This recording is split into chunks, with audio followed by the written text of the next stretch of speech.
অনেক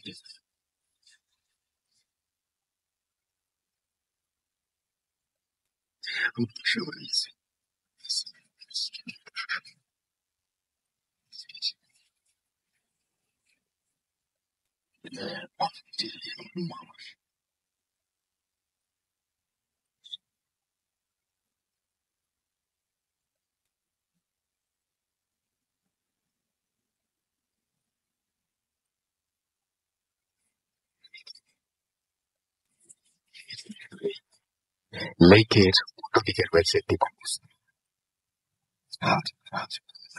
কফিন, সেখানে শোয়ানো ছিল।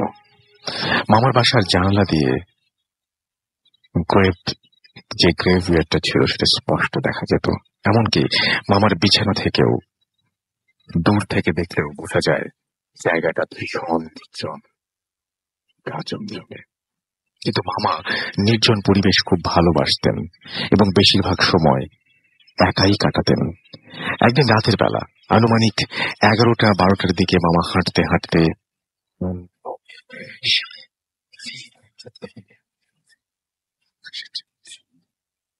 আশেপাশে হালকা বাতাস বইছিল। মামা মনে মনে বেশ শান্তিপূর্ণ একটা অনুভূতি পেতে লাগলেন। এক সময় মামা করার জন্য প্যাকেট থেকে সিগারেট বের করেছেন, কিন্তু তখনই পকেটে হাত দিয়ে দেখেন লাইটার আনতে তিনি ভুলে গেছেন। তাই মামা বাড়ির দিকে পা বাড়ালেন লাইটার আনার জন্য। কিন্তু যখনই তিনি পা বাড়িয়েছেন তখনই দেখতে পেলেন তার থেকে কিছুটা দূরে গ্রেভিয়ার্ডের ভেতরে সাদা গাউন পরা একটা মেয়ে মামার দিকে হেঁটে আসছে।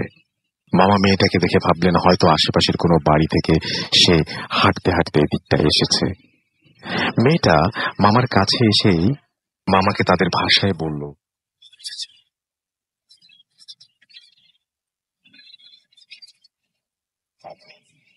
মামার কথা শেষ হওয়ার আগে মেয়েটি মামার দিকে হাত বাড়িয়ে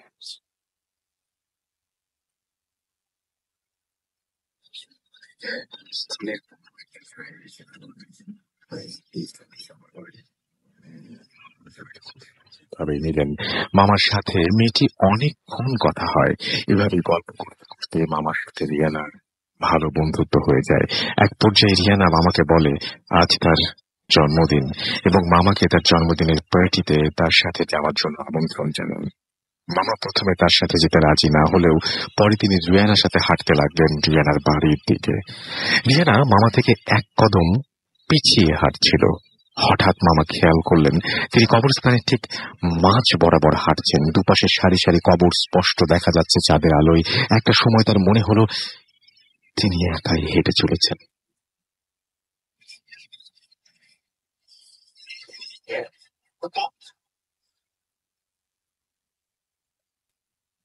বলে পড়েছেন। তাই তিনি কোনো কিছু না ভেবেই প্রাণপণে দৌড়াতে লাগলেন। তার পা যেন চলছিল না। দৌড়াতে দৌড়াতে একসময় হোঁচট খেয়ে একটা গর্তের ভেতরে পড়ে গেলেন মামা।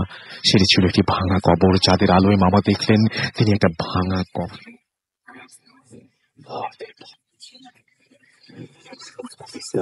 আর ভেঙে গেল এবং পচে যাওয়া একটা মৃতদেহর পেটের ভেতর হাতটি ঢুকে গেল। মৃতদেহটি একটি মেয়ে ছিল, স্পষ্ট সেটা বুঝতে পারলেন মামা।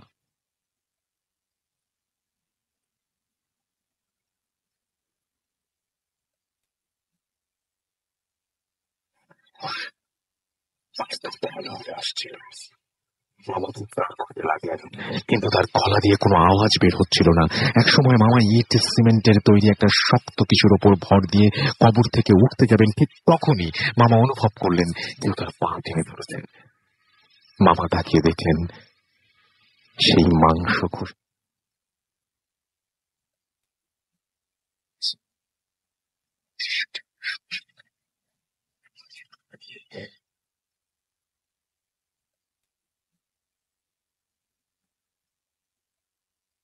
এবং জ্ঞান ফেরার পর মামা দেখলেন তিনি তার নিজের ঘরে। কিছু লোক এবং পুলিশও রয়েছে সাথে। কবরস্থানের দুজন সিকিউরিটি মামার চিৎকার শুনে গিয়ে দেখেন কবরের ভেতরে পড়ে আছেন এবং মামাকে কবর থেকে তুলে আনেন। পরবর্তীতে মামা পুলিশের কাছে বিষয়টি জানান।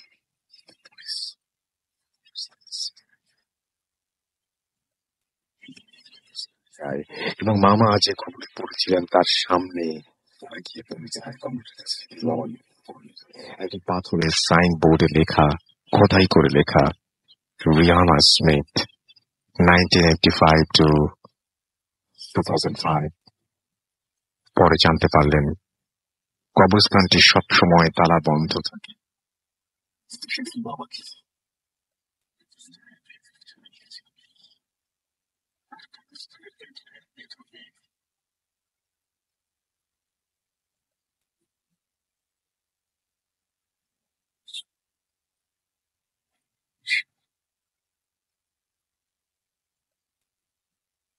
কথাটি হচ্ছে, এই যে কবরস্থানে মেয়েটি নিয়ে গেল, এটি খুব একটা স্বাভাবিক ঘটনা।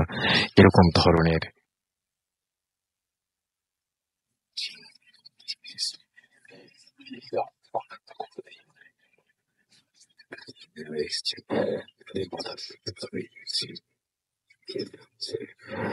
এই যে মামা যে দেখলেন যে তার পা টেনে ধরেছে বা তিনি একটা কবরের মধ্যে পড়ে গেছেন, হাত ঢুকে গেছে,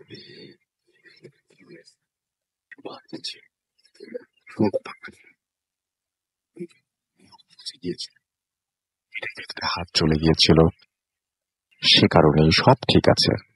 কিন্তু এই যে যেটা এই রিয়ানা উঠে বসলো কফিনের ওপরে এবং তারপরে তার পা টেনে ধরলো, আমার প্রশ্ন হচ্ছে এইটুকু ঘটনা, এই পরের অংশটুকু মামা কি ভয়ে সেন্সলেস হয়ে যাওয়ার পরে স্বপ্নে দেখছে?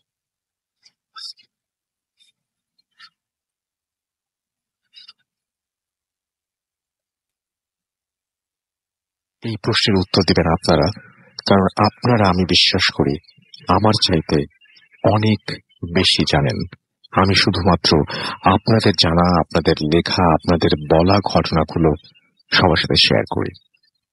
সো এই প্রশ্নের উত্তর দিতে আপনি আমাদের যে পোস্ট আছে সেই পোস্টের নিচে গিয়ে দেখতে পারেন।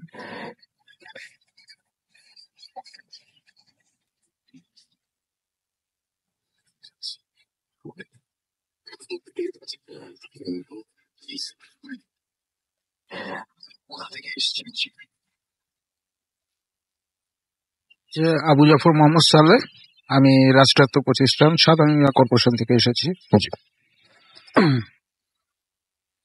আসলে এই ঘটনাটা আমি কালেক্ট করেছিলাম আমাদের এক সহকর্মীর কাছ থেকে। তো আমার ওই সহকর্মী মূলত স্ক্যাপিস্ট, মানে প্যারানর্মাল জিনিস এটা বিশ্বাস করতে চায় না। তো এই ঘটনাটা উনি আদৌ রহস্য পায়নি এবং এটা আমার কাছে উনি শেয়ার করেছে কয়েকদিন আগে। এটা সাল হচ্ছে, মানে ঘটনাটা ঘটেছে 1979। আচ্ছা, এই সময় মানে 80 বা 79 এই সময়। আচ্ছা। এবং এই ঘটনাটা ওনার বাড়ি টাঙ্গাইলের ঘাটাইলে ঘটে যাওয়া। এবং তখন সেই সময় ওই এলাকায় বন্যা চলতেছিল আর কি। আচ্ছা। তো উনি কোনো এক কারণে বা পারিবারিক কারণে ওনার ভগ্নিপতির বাসায় যাওয়ার দরকার ছিল। তো উনি ওনার মাকে নিয়ে, ওনার গ্রাম হচ্ছে বেলদহ, তো ওই গ্রাম থেকে ওনার প্রতিবেশী একটা ছোট নৌকা, ডিঙ্গি নৌকা, এটা নিয়ে উনি বেলদহ গ্রামের পাশ দিয়ে চলে গেছে। যে নদীটা, সেই নদীটা মানে ঘেসে গেছে যমুনার শাখা নদী, ওই নদী দিয়ে উনি এশার নামাজের পর রওনা দেয়। তো এক সময় যেতে যেতে, ছোট নৌকা যেতে যেতে একটা পয়েন্টে আসে। তো ওই পয়েন্টটা উনি জানে যে ওই পয়েন্টটা দিয়ে সোজা চলে গেলে ওটা পশ্চিম দিগলকান্তি, ওই ভগ্নিপতির বাসা, ওখানে উনি পৌঁছতে পারবে। তো ওই পয়েন্টটা আসার পর এক সাইডে ছিল তেঁতুল গাছ, আরেক সাইডে ছিল শিমুল গাছ। তো যখন ওই পয়েন্টটা আসে তখন উনি মানে কোন এক কারণে, শিমুল গাছটা তো ওনার বায়ে, তো কোন কারণে উনি আবার মানে মানে ওয়েস্ট মানে পশ্চিম দিক থেকে উনি ডাইনে ঘুরে গেছে, সাউথের দিকে ঘুরে গেছে। তো এই সময় তো ওনার হাতে ডাইনে তো সরি বায়ে আছে শিমুল গাছটা। তো উনি মনে করতেছে যে আমি পশ্চিমে চলে যাচ্ছি, কিন্তু আদতে উনি যাচ্ছে কিন্তু সাউথে। ওনার কিচ্ছু নাই, খেয়াল নাই, কিচ্ছু নাই, উনি কিন্তু সাউথে চলে যাচ্ছে, কিন্তু ওনার মনে হচ্ছে আমি পশ্চিমে যাচ্ছি। তো উনি এভাবে যেতে যেতে একটা সময় অনেক দূর চলে যাওয়ার পরে একটা সময় মানে খেয়াল হলো যে আমি কোথায় যাচ্ছি আসলে, কারণ জায়গাটা চেনা মনে হচ্ছে না কি কারণে। আচ্ছা যাই হোক, তো একটা সময় উনি একটা মানে পূর্ণিমার রাত তো, এবং তখন বোঝা যায় সবকিছু আলো আছে এবং দেখাও যায়, এবং তখন দূরে একটা নদীর পাড়ে একটা ভিটে মাটির মতো ছিল, নদীর পাড়ের একটু সামনে ভিটে মাটির মতো ছিল, এবং ওখানে কিছু বাড়ি ছিল, টিনের বাড়ি। তো উনি যেতে যেতে মানে ওই নৌকাটা ওই টিনের বাড়ির জাস্ট ভিটে মাটির সামনে নৌকাটা রাখে, এবং ওখানে অনেক নৌকা গেছে বা রাখা হয়েছিল এই চিহ্নগুলি আছে, কারণ নৌকা রাখলে একটা জায়গায় চিহ্ন থাকে আর কি। তো উনি নৌকাটা বাঁধে, এই মুহূর্তে ওনার ওই হারিকেনের আলোটা নিভে যায়। উনি ওই ভিটে মাটি অনুসরণ করতে করতে ওখানে যায়, যে এই কারণে যে ওখানে একটা কুপির আলো দেখা যাচ্ছে, এবং এই কারণে ওই আলোটা নেওয়ার জন্য একটু আগুন নেওয়ার জন্য উনি ওই ভিটে মাটি তে নেমে উনি ওই মহিলাকে একটু অনুসরণ করতে থাকে। যে ওই মহিলার হাতে একটা কুপি ছিল, এবং কুপিটা অনেক আগে যে কুপিটা ইউজ হইতো, যে পিতলের মানে সিঁড়ি টাইপের সুন্দর যে কুপিটা ওটা ইউজ হইতো, ওটা নিয়ে যাচ্ছে ওই মহিলা সাদা শাড়ি পরা। মহিলাটা সাদা শাড়ি পরা ছিল এবং উনি চলে যাচ্ছে। কিন্তু এখানে ইন্টারেস্টিং ব্যাপার, উনি যতই যাচ্ছে ওই ডিস্টেন্স কমতেছে না, মানে মহিলাটা চলে যাচ্ছে কিন্তু ওনার ডিস্টেন্সটা ওই একই রকম থাকে। তখন মহিলাটা কয়েকটা বাড়ি মানে যে একটা বাড়িতে ঢুকে যায়, এবং তখন উনি বলতেছে চাচি আমাকে একটু আগুন দেন, কিন্তু মহিলাটা শুনে না, ওই বাড়িতেই ঢুকে যায়। কিন্তু যে ব্যাপারটা হলো একটু পরে, সেটা হচ্ছে চারিদিকে উনি যখন তাকালো, উনি দেখলো যে ইন্টারেস্টিং একটা মানে খুবই ভীতিকর একটা ব্যাপার, চারিদিকে কোনো বাড়ি নেই, কিচ্ছু নেই, এবং উপরে দেখলো যে বড় বড় গাছ, এবং গাছের উপরে বাদুর এবং বাতাস, ভয়ানক মানে সেই বাতাসটা। উনি তো চিন্তা করলো ব্যাপারটা তো অন্য, ভয় পেয়ে গেল, এবং তখন তিনি করলো, পাড়ে আসলো, এবং পাড়ে এসে ওই নৌকাতে উঠলো এবং মাকে বলল, মা ব্যাপারটা তো অন্যরকম, তাড়াতাড়ি চলো। তখন যেই নৌকাটা উনি ওইখান থেকে করবে, মানে নৌকাটা দড়ি দিয়ে বাঁধা ছিল, তো নৌকাটা দড়ি খুলে যে নৌকাটা কয়েকটা পয়ঠা দেওয়ার পর জাস্ট নৌকাটা ঘূর্ণন দিল, এমন ঘূর্ণন দিল যে মানে ওই নৌকাটা মানে হাল বাওয়াটা কষ্টকর হয়ে যায়, এবং উনি দেখলো যে পানির একটা ঘূর্ণন দিয়ে দিয়ে চলে গেল, এবং চারিদিকে বাতাস, এই অবস্থা। তখন ওই অবস্থা থেকে মানে উনি ভয় পেয়ে গেল এবং দৌড়াদৌড়ি পরে আস্তে আস্তে আস্তে চলে গেল, মানে উনি চলে গেল ওই দিকটার জাস্ট সামনেই চলে গেল, এবং সামনে দেখলো যে কতগুলো আক্ষেত আছে, এবং আক্ষেত পেরিয়ে কিছু নৌকা ওখানে বাঁধা ছিল, এবং নৌকায় ওখানে আগুনও ছিল। ওই তখন গিয়ে উনি জাস্ট কিছু মাঝি ওনাদেরকে বললো, ভাই আমি তো ভয় পেয়ে গেছি, এই অবস্থা হলো, তো ওই জায়গাটা খুবই ভয়ানক, এরকমই হলো, আপনি তো যাই হয়েছে এটা সম্ভবত আপনি কানেওয়ালা ধরছে। তখন ওই কানেওয়ালা হচ্ছে ওই সময় স্থানীয়ভাবে এই জিনিসগুলোকে কানেওয়ালা বলতো, যে আপনি পথ ভুলে যাওয়া বা এই জাতীয় কিছু, এটা স্থানীয়ভাবে এদেরকে কানেওয়ালা বলা হতো, এই ঘটনাগুলোকে কানেওয়ালা বলা হতো।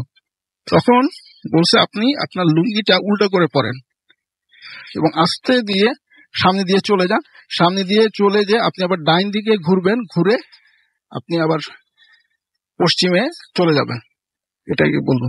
তখন উনি আবার ঠিক মতো সামনে যে ডাইন দিকে ঘুরে আবার পশ্চিমে যখন যাবে, ঠিক ওই পয়েন্টটা যে পয়েন্টে সে মানে পথ ভুলে গিয়েছিল, ঠিক ওই পয়েন্টে এসে সে কেন জানি ওইখানে আবার সে দিকটা ভুল করলো এবং সে আবার সাউথের দিকে গেল।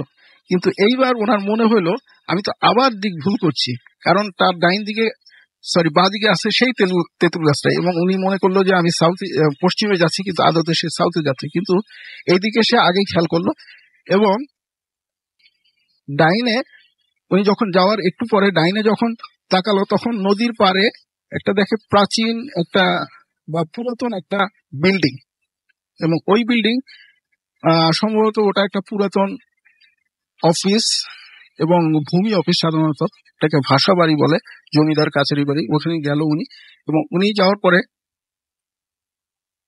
ওই জমিদার কাছারি বাড়িতে যখন গেল, তখন কিছু মানুষ তখন ওই রাতের বেলায় এবং জায়গা ছিল এবং তাদেরকে সহায়তা ছিল যে এই অবস্থা, ভাই আমি তো ভয় পেয়ে গেছি, তখন আমি কি করব এই অবস্থা। ওই স্পটে যে এই ঘটনা হলো, আপনি বেঁচে গেছেন, যে ওই স্পটটা খুবই ভয়ানক, এবং বছর দেড়েক আগে এখানে একজন মহিলা ফাঁসি দিয়ে আত্মহত্যা করছিল, এবং ফাঁসি দিয়ে আত্মহত্যা করার পর ওইটা ছাড়া বাড়ি ছিল কিছু কয়েকদিন, এবং পরবর্তীতে ওই ছাড়া বাড়িতে এখন আর কোনো বাড়িঘর নাই এবং পরিত্যক্ত এই অবস্থা। কিন্তু মাঝে মাঝে ওইখানে কিন্তু ভয়ানক ব্যাখ্যাহীন কিছু জিনিস মানে ঘটনা ঘটে। আপনাকে অনেক ধন্যবাদ আপনার ঘটনার জন্য। আমরা আপনার ঘটনা শুনলাম এবং আপনাকে অনেক ধন্যবাদ। আমরা একটা ইমেইলে চলে যাব এবং সেই ইমেইলটি লিখেছেন আমাদের একজন লিসেনার, এবং তার ইমেইলটা পড়বো আমরা। তো যেভাবে লিখেছেন আমি ঠিক সেভাবেই পড়ছি। আসসালামু আলাইকুম রাসেল ভাই, আমি সজল, বাড়ি কুমিল্লা, বর্তমানে কাতার প্রবাসী, তাই আমার পক্ষে স্টুডিওতে আসা সম্ভব না। ঘটনাটি 2015 সালের শেষের দিকে। প্রায় 8 বছর মালয়েশিয়া থেকে দেশে আসার ইচ্ছে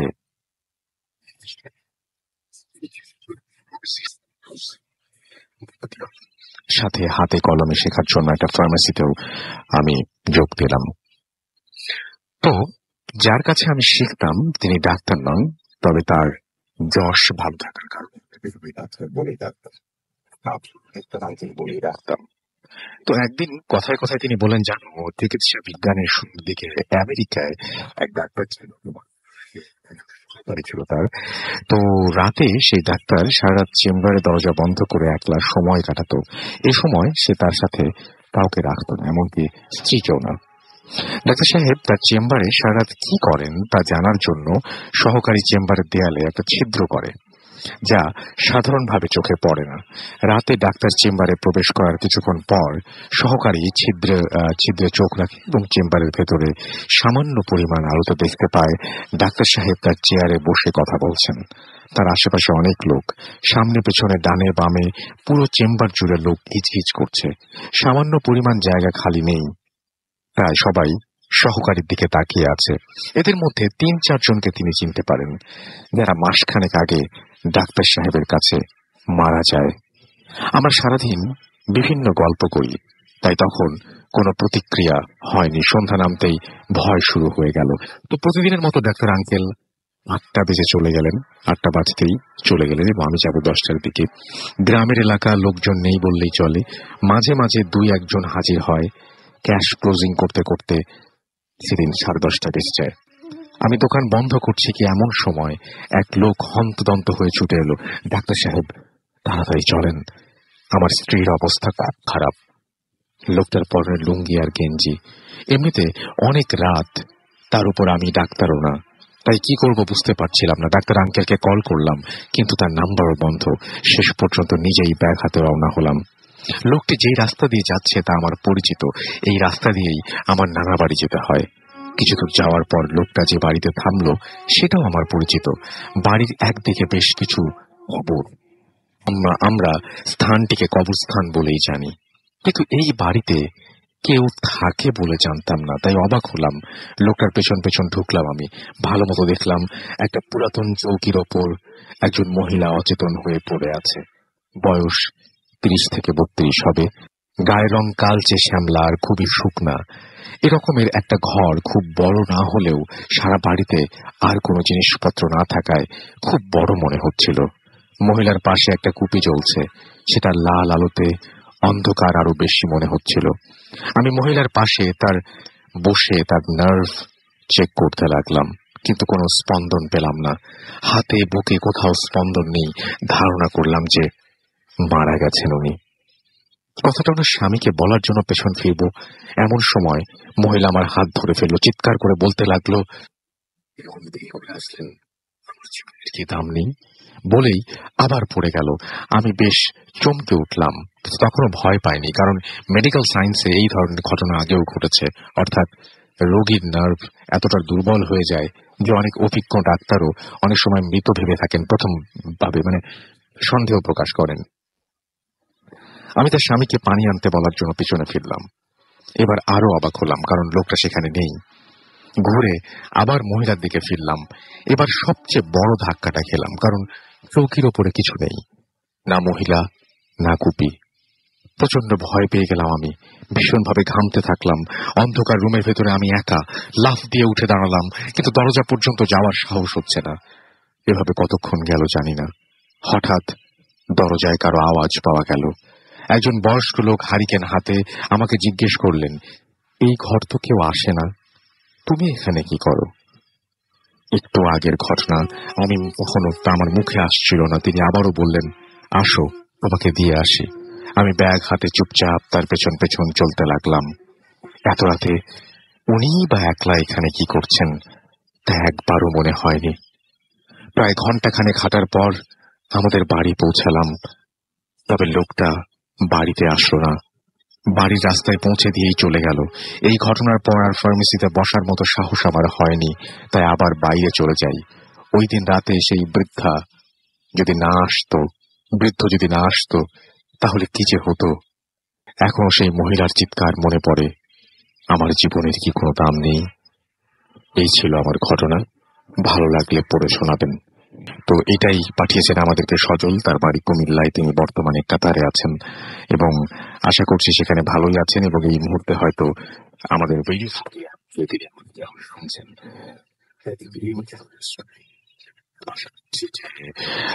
আর নেক্সট টাইম আপনি আরো পাঠাবেন আপনার ঘটনা। এবং আমরা দেখতে পাচ্ছি যে অলরেডি বেশ কিছু মেসেজও চলে আসছে, যে মেসেজগুলো আমি কিছুক্ষণ পরে একটা বিরতি নিয়ে ফিরে এসে পড়বো। তবে তার আগে আমি আপনাদের একটা কোয়েশ্চেন করতে চাই। এটা একটু অন্য প্রসঙ্গ, একেবারেই ভিন্ন প্রসঙ্গ। এটা খবর দিতে চাই আপনাদেরকে। সেটা হচ্ছে, আপনারা কি শুনেছেন যে kiksha.com নাকি Xiaomiর সবচেয়ে latest series release Xiaomi Redmi 5 Plus exclusively launch করছে? মানে দোকানে পাওয়ার আগেই আপনারা সিম্পলি মোবাইলে কিংবা পিসিতে অনলাইনে বসে কিনে ফেলতে পারবেন Xiaomiর এই 5.99 ইঞ্চির ওয়াইড স্ক্রিন ফোনটি। এবং Redmi 5 Plus ফোনের প্রথম এক্সক্লুসিভ লঞ্চ হচ্ছে আগামী রবিবার। সো এটা একটা গুড নিউজ আপনাদের জন্য। এবং 11 ফেব্রুয়ারি সকাল 8টা থেকে শুধুমাত্র kiksha.com আপনি এটা পাবেন। এবং রেডমি ফিচার যদি আপনি যে 5 এর ফিচার যদি আপনি জানতে চান, সেটা হচ্ছে ফুল স্ক্রিন এবং HD display, 18:9 plus display, 4000 mAh battery, এবং যেটা আপনাকে 22 hours up to 22 hours continuous talk time দেবে, এবং only 8 millimetre thick slim rounded design, এবং আরো অনেক অনেক অনেক মজার ফিচার রয়েছে, যেগুলো আপনি একটু ভিজিট করলেই পেয়ে যাবেন। এবং এটা কিন্তু স্টক একেবারেই সীমিত, সুতরাং আপনি যদি কিনতে চান তাহলে খুব তাড়াতাড়ি করতে হবে। এবং এক্সক্লুসিভলি এটা কিকশা লঞ্চ করছে, kiksha.com। সুতরাং ব্যাপারটা বুঝতেই পাচ্ছেন যে সুতরাং লেট করলেই আপনার জন্য দেরি হয়ে যাবে। বিস্তারিত জানতে আপনি ভিজিট করতে পারেন। আপনাকে বলে দিচ্ছি www.kiksha.com, অর্থাৎ কিকশা স্পেলিংটি আমি বলে দিচ্ছি, KIKSHA। এই kiksha.com আপনি ভিজিট করতে পারেন। এবং আপনারা যারা ফোন কিনবেন ভাবছেন এবং Xiaomi এর লেটেস্ট রিলিজ নিউজ। আমরা চলে যাবো একটা ছোট্ট বিরতিতে। বিরতির পরে আবারও ফিরে আসবো। সেই পর্যন্ত আশা করছি আমাদের সঙ্গেই থাকবেন, কারণ আপনার মেসেজগুলো নিয়ে ফিরে আসছি। স্টে টিউনড ফর রেডিও ফুর্তি, রেডিও এফএম এন্ড টু ফুর্তি।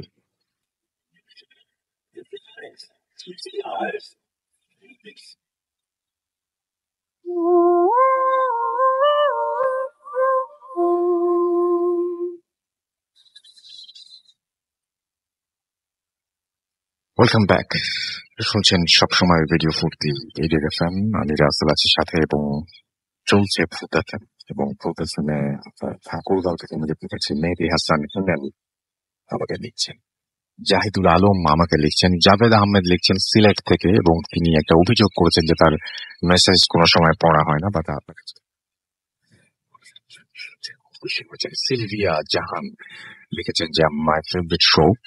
মোহাম্মদ সজীব আমাকে লিখেছেন যে কেমন আছেন, শুনবো না, ভূত এফএম আমি মিস করি না, thank you so much. Nazmul Hossain আমাকে লিখেছেন একটা কাজে আজ স্পেনের বার্সেলোনা থেকে শুনতে হচ্ছে, তারপরেও যে আমাদের সাথে আছেন, কাজে গেছেন স্পেনে এবং সেখান থেকে শুনছেন, এটা আমাদের জন্য অনেক বড় একটা ইন্সপিরেশন। কৌশিক কুমার আমাদের লিখেছেন যে আমি খুলনা থেকে শুনছি, খুব ভালো লাগছে। ইব্রাহিম অপু ভোলা থেকে আমাদের সঙ্গে আছেন এবং ভূত এফএম এর লিসনার, রেগুলার লিসনার তিনি, এবং তিনি বলছেন যে আমি ডাউনলোড করে শুনি, আমি চাই যে আপনি লাইভ শোনেন, কারণ আমরা কোথাও আপলোড করি না, আপনি ডাউনলোড করবেন কিভাবে। যেগুলো শোনেন সেগুলো তো কোয়ালিটি অনেক ভালো হয় না, একসাথে আমাদের অ্যাপ দিয়ে শুনলে আপনি অনেক বেটার কোয়ালিটি পাবেন। এমডি আরিফ হোসাইন গাজীপুর থেকে শুনছেন, আমাদের সঙ্গে আছেন সাগর শেখ, এবং আমাদের সঙ্গে আছেন মেহেদী হাসান সৌদি আরব থেকে শুনছেন তিনি অ্যাপ দিয়ে এই মুহূর্তে।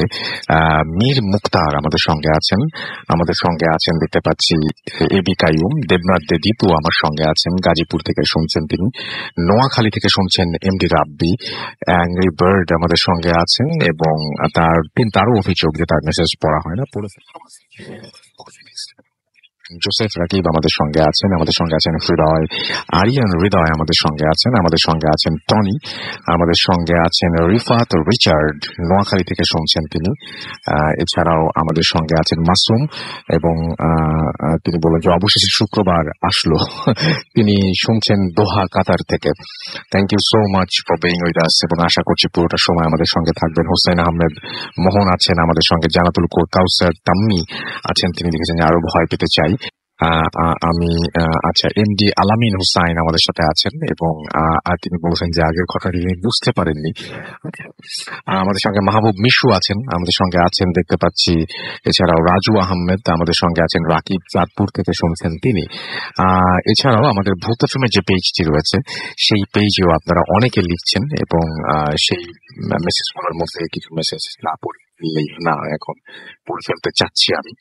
এবং তার মধ্যে আমি দেখতে পাচ্ছি যে আবিদ মুস্তফা তাজ আমাদের সঙ্গে আছেন ফরিদপুর থেকে, পলাশ মিজান সিলেট থেকে আছেন, নীল দেশের রাজকুমার, চারজন মিলে শুনছেন তারা। সাইফুল ইসলাম সাইফ অ্যাপ দিয়ে শুনছেন, আমাদের সঙ্গে আছেন গাইবান্ধা থেকে সাকিবুল ইসলাম আলম সাকিব, নির্জন জুনিয়র আমাদের সঙ্গে আছেন, আমাদের সঙ্গে বরিশাল থেকে আছেন আহমেদ প্রান্ত, রবিন শুনছেন ফেনী থেকে, আমাদের সঙ্গে আছেন শুভ নাটোর থেকে, অ্যাপ দিয়ে শুনছেন সিলেট থেকে জালাল আহমেদ জিহাদি, আমাদের সঙ্গে আছেন আবিদ মুস্তফা তাজ, পড়েছি একবার, পল আদর আমাদের সঙ্গে আছেন, মুন্সিগঞ্জ থেকে শুনছেন। তানহা আফরিন আশা লিখেছেন আসসালামু আলাইকুম রাসেল ভাইয়া এন্ড মাসুম ভাইয়া, এবং তিনি শুনছেন আমাদেরকে খুলনা থেকে। রাকিব শুনছেন আমাদেরকে, এবং তারও অভিযোগ যে তার SMS পড়া হয় না। বাড়িধারা ডিওএইচএস থেকে আমাদের শুনছেন সৌরভ। এছাড়াও আমাদের সঙ্গে আছেন দিগন্ত শীল কুসুম, এবং আমাদের সঙ্গে আছেন দেখতে পাচ্ছি আচ্ছা, তিনি আমাদের সঙ্গে দেখতে পাচ্ছেন তানভীর হাসান রঞ্জু, লাইভ শুনছেন জামালপুর থেকে অ্যাপ দিয়ে। MSC রয় আমাদের সঙ্গে আছেন, এবং তিনি শ্যামলী থেকে শুনছেন, আমাদের সঙ্গে আছেন রাজশাহী থেকে বুলবুল আহমেদ, আমাদের সঙ্গে আছেন এই মুহূর্তে শাহরিয়ার আহমেদ, আমাদের সঙ্গে আছেন দেখতে পাচ্ছি অ্যাপ দিয়ে শুনছেন কামরুল, আমাদের লাবিব ইয়াসির আমাদের সঙ্গে আছেন পঞ্চগড় থেকে। এছাড়াও আছেন এমবিসি, মানে ফার্স্ট মেসেজ পাঠালেন তিনি সেটা লিখেছেন। জুনিয়র অরূপ আমাদের সঙ্গে আছেন, আমাদের সঙ্গে আছেন দেখতে পাচ্ছি এমডি দেলোয়ার হোসেন, পারভেজ মারুফ, এমডি তুহিন খান, কাজী আজিজুল, এছাড়াও রায়হান সজীব আমার সঙ্গে আছেন, আমার সঙ্গে আছেন PL আহমেদ ইমতিয়াজ, এছাড়াও আছেন আল মাহমুদ হাসান অভি, নীলফামারী থেকে শুনছেন। দেশের বাইরে থেকে যারা শুনছেন তারা অনেক কষ্ট করে শুনছেন, দেশে যারা আছেন তাদেরও অনেক রাত, সুতরাং অনেক কষ্ট করে শুনছেন। চেষ্টা করব পুরোটা সময় আপনাদের আনন্দ সঙ্গে থাকবেন। আরো একবার মনে করে দিই যে একটা স্পেশাল এপিসোড করতে চাই, যে স্পেশাল এপিসোডে বেসিক্যালি আপনাদের ঘটনাই থাকবে এবং আপনাদের ইমেইল এবং আপনাদের পাঠানো অডিও ক্লিপ দিয়ে সেই এপিসোডটি করতে চাই, যেহেতু আপনারা অডিও ক্লিপ এবং ইমেইল গুলোকে সবসময় একটা আলাদা ভ্যালু করেন। সো আমি চাই যে একটা এপিসোড মাঝে মাঝে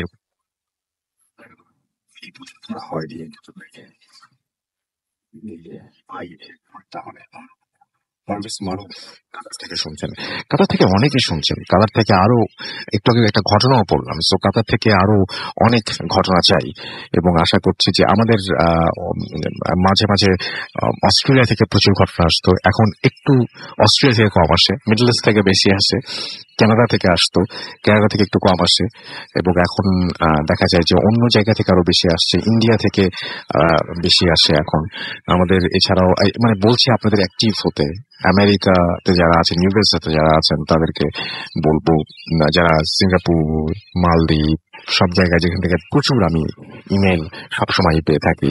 এছাড়াও আরো অনেক পৃথিবীর দেশ রয়েছে, যে সমস্ত দেশ থেকে, ইটালি, তারপরে স্পেন, জার্মানি, সব জায়গা থেকেই আমি বলবো যে অডিও ক্লিপ পাঠান আপনারা, এবং সেই সাথে আপনারা যদি চান তাহলে আপনারা ঘটনাও পাঠাতে পারেন। প্রচুর ঘটনা লাগবে এই এপিসোডটির জন্য এবং প্রচুর ঘটনা হাতে আছে, সেটাও বলে দিচ্ছি।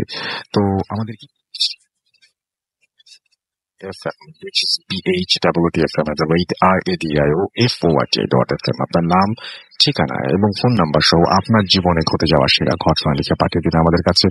ঘটনার শুরুতে অবশ্যই উল্লেখ করুন যে ঘটনাটি স্টুডিওতে এসে শেয়ার করতে চান নাকি চান আপনার ঘটনা আমরা পড়ে শোনাই। যারা দেশের বাইরে রয়েছেন তারা সরাসরি অডিও ক্লিপ পাঠিয়ে দিতে পারেন। চলে যাব আমাদের দ্বিতীয় অতিথির কাছে, এবং আমাদের দ্বিতীয় অতিথি, আপনার নামটা প্লিজ একটু বলবেন, তারপর আপনি কোথা থেকে এসেছেন, তারপর আপনার ঘটনা জানাবেন।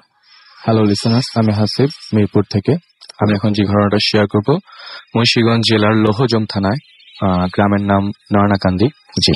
তো ঘটনাটি একটা ছাত্র তার ঢাকায় পড়তো, তো ইন্টার ফার্স্ট ইয়ারের ছুটিতে সে গ্রামের বাড়িতে বেড়াতে যায়। তো গ্রামের বাড়িতে, তো যেহেতু গ্রামের বাড়িতে বেড়াতে যায়, তো এক্ষেত্রে রাত জেগে একটু মজা করা বা আপনার মাছ ধরা যেটা হয়, তো ছাত্রটা একদিন একা একাই মাছ ধরতে, তাদের ওখানে একটা খাল আছে, নামকরা খাল, তো সে খালের দিকে যায়। তো খালের দিকে যখন যায়, নৌকা নিয়ে যায় মাছ ধরতে। তো নৌকা নিয়ে যখন খালের দিকে যায়, তো তাদের খালের উপর আবার একটা বাঁশের সাঁকো ছিল, সেটা আবার রাস্তার সাথে একসাথে জয়েন করা। আচ্ছা, তো ওইটার নিচটা আর কি গ্রামের যারা স্থানীয় লোকজন আছে তারা জানে যে ওইটার নিচটা একটু খারাপ, ওটার নিচে কেউ যায় না। তো তো কন্টিনিউ ঢাকায় থাকে, তো মাঝে মাঝে বেড়াতে যায়, ও আর ব্যাপারটা জানতো না। তো নৌকা নিয়ে মাছ ধরতে যেতে যেতে ওই সাঁকোটার নিচে চলে যায়। তো গ্রামে ভাইয়া যে টেরা দিয়ে মাছ ধরে, আপনারা যে কোন ভাষায় কি বলে জানি না, বাট যেটার মধ্যে লোহার ইয়া লাগানো থাকে, সেটা দিয়ে কেউ মাছ ধরার জন্য বের হয়। তো সাঁকোর সেই কোনাটার মধ্যে সে নৌকা থেকে দেখতেছে যে পানিটা একদম খুব ঘূর্ণি খাচ্ছে ওই জায়গায়। তো মনে করে ওখানে খুব বড় একটা মাছ আছে, তো চিন্তা করে ওই টেরাটা দিয়ে ওটাতে কোপ দেয় একটা। তো দেওয়ার পরে এখন টেরার তো সুতাটা হাতে বাঁধা থাকে, তো সে সেটা টান দেয়, কিন্তু দেখে অনেক ভারী হয়ে যাচ্ছে। তো চিন্তা করলো মাছটা হয়তো বা বড়, সে পানিতে নামলো। তো মোটামুটি হাঁটু পানিতে নামার পর সে যতই কাছে যাচ্ছে ততই তার ইয়াটা ওয়েটটারও বাইরে যেতেছে। সে যত জোরে কাছে যায়, টেরাটা তত দূরে যেতেছে। তো একটা পর্যায়ে যদি দেখে যে সে একদম পানির মাঝামাঝিতে চলে আসছে এবং কোমর পানি হয়ে গেছে, এবং কোনোভাবেই সে তুলতে পারতেছে না সেই মাছটা। তো এক প্রকার সে চিন্তা করে, ভয় পেয়ে মাছটা তোলা আসা ছেড়ে ডাঙায় উঠে পড়ে। তো যখনই ডাঙায় উঠে, তখনই আপনি ইচ্ছে টেরাটা পানি থেকে উঠে চলে আসে। এতক্ষণও খুব জোরে টানতেছিল, সেটা উঠে নাই। যখনই সে পানি থেকে ডাঙায় চলে আসে, তখন সেটা তার হাতে চলে আসে। তো তারপর সে মাছ মারবে এক প্রকার রাগান্বিত ভাবেই বাসার দিকে রওনা দেয়। তো বাসার দিকে রওনা দেওয়ার পথে যেটা হয় যে যেতে যেতে ওর বাড়ির পথে দেখে যে ওর সামনে একটা কালো বিড়াল খুব আস্তে আস্তে ওকে রাউন্ড কাটতেছে। এমন না যে ওকে দেখে বিড়ালটা ভয় পেয়ে দৌড়ে পালায় গেছে, ওকে দেখার পর ওর দিকে লুক দিয়ে রাউন্ড কাটতেছে, এবং এক একটা রাউন্ড কেটে যখন ওই জায়গাটা আসতেছে, তখন বিড়ালটা হঠাৎ পরিবর্তন হয়ে কুকুর হয়ে যাচ্ছে, এবং আবার যখন রাউন্ড দিতেছে তখন আবার চেঞ্জ হয়ে বিড়াল হয়ে যাচ্ছে। দুইবার এরকম চেঞ্জ দেখে ও এবং ওর পথ আটকে রাখতেছে, পথ দিয়ে যেতে যাচ্ছে না, এবং ওর দিকে এক দৃষ্টিতে তাকিয়ে আছে। তো এটা দেখে ও কি করলো, হাতে যে টেরাটা ছিল সেটাতে সে বিড়ালটাকে বাড়ি মারে। তো বাড়ি মেরে দূরে ফেলে, তো ওই পথটা ওইভাবে ইয়া করে ও কোনো রকম বাসার দিকে যায়। তো যাওয়ার পরে বাসায় যে সবাইকে ঘটনাটা বলার পরে বাসার লোকজন তাকে দোয়া কালাম করে ফুটো দেয়। তারপরে যেহেতু সবাই ফুটো দেওয়ার পরে সে ওদের বাড়ি ছিল দোতলা, তো রাতে দোতলায় ঘুমোতে চলে যায়। তো ঘুমের মধ্যে ঠিক 2টা কি 2:30 হবে সম্ভবত। তো ঘুমের মধ্যে স্বপ্নে দেখতেছে যে ওর হাতটা ওদের বাড়ির যে টিনের চাল ছিল ওটা ফাঁকা দিয়ে টানতেছে কেউ, এবং পুরোটা হাত বের হয়ে গেছে এবং এত জোরে টানতেছে মানে কেউ ওকে টেনে নিয়ে যাচ্ছে। তো একটা পর্যায়ে তো গ্রামে তো ভাই যাত্রাপালা হয় আমরা জানি, তো ওই যাত্রাপালা থেকে একটা লোক আসতেছিল। তো সেটা দেখে যে মানে টিনের মধ্যে অনেক আওয়াজ হচ্ছে। তো উনি আবার টর্চ লাইট মারে ওই টিনের চালের মধ্যে, দেখে যে একটা হাত টিনের চালের উপর দিয়ে বের হয়ে গেছে, কেউ খুব জোরে টানতেছে কিন্তু দেখা যাচ্ছে না কিসে টানতেছে। তো এই দেখে ওই লোকটা ওই ঘরের ভিতরে দৌড়ায় যায়, দোতলায় যায়, ওই ছেলেটাকে কোনোভাবে 3-4 জন মিলে টেনে ওখান থেকে নামায়, ভাসমান অবস্থায় নামায় শোয়ার পরে তারপর ছেলেটার সেন্স আসে। তো আসার পরে ছেলেটা পুরো এক প্রকার মানে পাগল প্রায় হয়ে যায়। মানে যখনই ছেলেটার সেন্স আসে ও দৌড়ায় সেই ওই সাঁকোটার নিচে চলে যায়, সেই পানির জায়গাটায়, যে জায়গাটা সে মাছ ধরতে যাচ্ছিল সেই জায়গাটা চলে যায়। কাউকে তোয়াক্কা করে না, 3-4 জন মিলে ওরে ধরে রাখা যাচ্ছে না। তো এই অবস্থা দেখে তো ওখানে একজন মুরব্বী বলল যে গ্রামের যে বড় ইমাম হুজুর আছে তাকে ডেকে নিয়ে আসো। তো তাকে ডেকে নিয়ে আসলো। আসার পরে ইমাম হুজুর অনেকক্ষণ সূরা টরা পড়লো ফুটো দেওয়ার পরে, তারপর ও একটু সেন্স আসলো। তো ওর পরে ওকে জিজ্ঞেস করলো কি হয়েছে। তো পুরা বিস্তারিত এই নদীতে যায়, খালের মধ্যে যা কি কি হয়েছে ওগুলো আবার ইমাম হুজুরকে বললো। তো বলার পর সে বলল যে ওই জায়গাটায় একটা জিন থাকে, মাছ রূপেই থাকে। এটা হয়তোবা তুমি জানো না, তুমি প্রথম ওরে মারছো, মারার পর কি হয়েছে, তুমি প্রথম মারছো, তারপর যখন দ্বিতীয়বার আসতেছিলা, দ্বিতীয়বার সেটা তোমাকে বিড়াল সেজাইয়া করছে, তখনও তুমি মারছো, ঠিক আছে, এই জন্য তোমার পিছু সরতেছে না। তো তারপরে সে আবার দোয়া কালাম পরে ফুটো দেয়, দেওয়ার পরে এবার সেই যে জিনটা ওরকে নিয়ে যেতে যাচ্ছিল সেই জিনটাকে হাজির করে। তো করার পরে জিজ্ঞেস করতেছে যে কি হইলে ওকে এইভাবে থেকে ছেড়ে দেওয়া। বলে যে আমি পানিতে ছিলাম আর পানিতে মারছে ঠিক আছে, কিন্তু আমি যখন আবার ডাঙায় ছিলাম ডাঙায় আমাকে বাড়ি দিছে, আমি ওরে ছাড়বো না, আমি ওরে নিয়ে যাবো। তুই শরীর ছাড়, না হলে তোরে মেরে ফেলবো। বলে আমাকে মেরে ফেলেন, আমি ওই শরীরকে মেরে ফেলবো। তখন ইমাম হুজুর আসতে বলে যে আবার দোয়া কালাম পড়ার পর বলে যে কি হলে এই শরীর ছেড়ে দিবি। তখন বলে যে একটা খাসি আর 13টা হাঁস ঠিক ওই পানির যে জায়গাটাতে ওকে মানে ওই টেরা দিয়ে কোপ দিছিল ওই জায়গায় নিয়ে যদি ও কোমর পানি নেমে দিয়ে আসে সেই ছেলেটা নিজেই, তাহলে ওকে ছেড়ে দিবে। তো বলতেছেন না ওইটা করা যাবে না, কারণ ইমাম হুজুর জানতো যদি ও পানিতে যায় ওকে আবার নিয়ে যাবে। বলে যে এইভাবে না, অন্য কোনো ওয়ে থাকলে বল, ঠিক আছে। তারপর তিনি অনেকক্ষণ পরে বলে যে 3 কোণা জমি, রাসূল আমরা যেটা জানি যে সাধারণত জমি 4 কোণা হয়, স্কয়ার সাইজ, কিন্তু সেই জিনিসটা বলে যে 3 কোণা জমি যেটা, সেটার উত্তর পশ্চিম কোণে এই ছেলেটা যদি নেক্সট পূর্ণিমার রাতে যে সেই ভোগগুলাই, সেই খাবারগুলা ওই ছেলে নিজে যে রেখে আসে তাহলেই তাকে ছাড়বে। তো ইমাম হুজুর বলে আচ্ছা ঠিক আছে। এটা তো ইমাম হুজুর রাজি হয়। রাজি হওয়ার পরে তো ইমাম হুজুর আবার ওই ছেলের সাথে থাকবে ওই ঘটনার সময়। তো ছেলেকে বলে দেয় যে তুমি এইভাবে যাবা আর এই জিকিরগুলা পড়বা, কিন্তু যখন রাইখা আসবা পেছন থেকে যখন তোমার যদি মাও ডাক দেয় বা পেছন থেকে যাই হোক, যা কিছু ঘটে যাক, তুমি পেছনে তাকাবা না আর দৌড় দিবা না, আস্তে আস্তে হাঁটতে হাঁটতে জিকির করতে করতে আসবা, দৌড় দিবা না আর পেছনে তাকাবা না, যেই ডাকুক। তো ছেলেটা সেই কথা মতো, ছেলেটা যথেষ্ট সাহস ছিল, কারণ ও যেই জায়গাটা ফেস করে এই জায়গাটা সে যেতে রাজি হয়।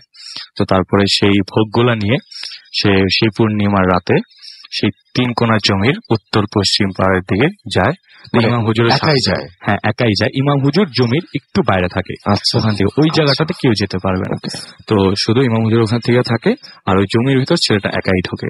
তো ঢোকার পরে ওখানে যে সেই ভোগগুলা যেইভাবে বলছিল সেই জিনটা ওখানে রাখে যখন পেছন ঘুরে তখন দেখে যে খুব মানে হঠাৎ খুব জোরে বাতাস বইতেছে, মানে অসম্ভব আকারে জোরে বাতাস। ইমাম হুজুর নিজেও দোয়া পড়তে থাকে।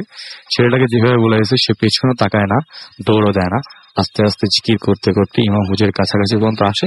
আসার পর অটোমেটিক সেন্সলেস হয়ে যায়।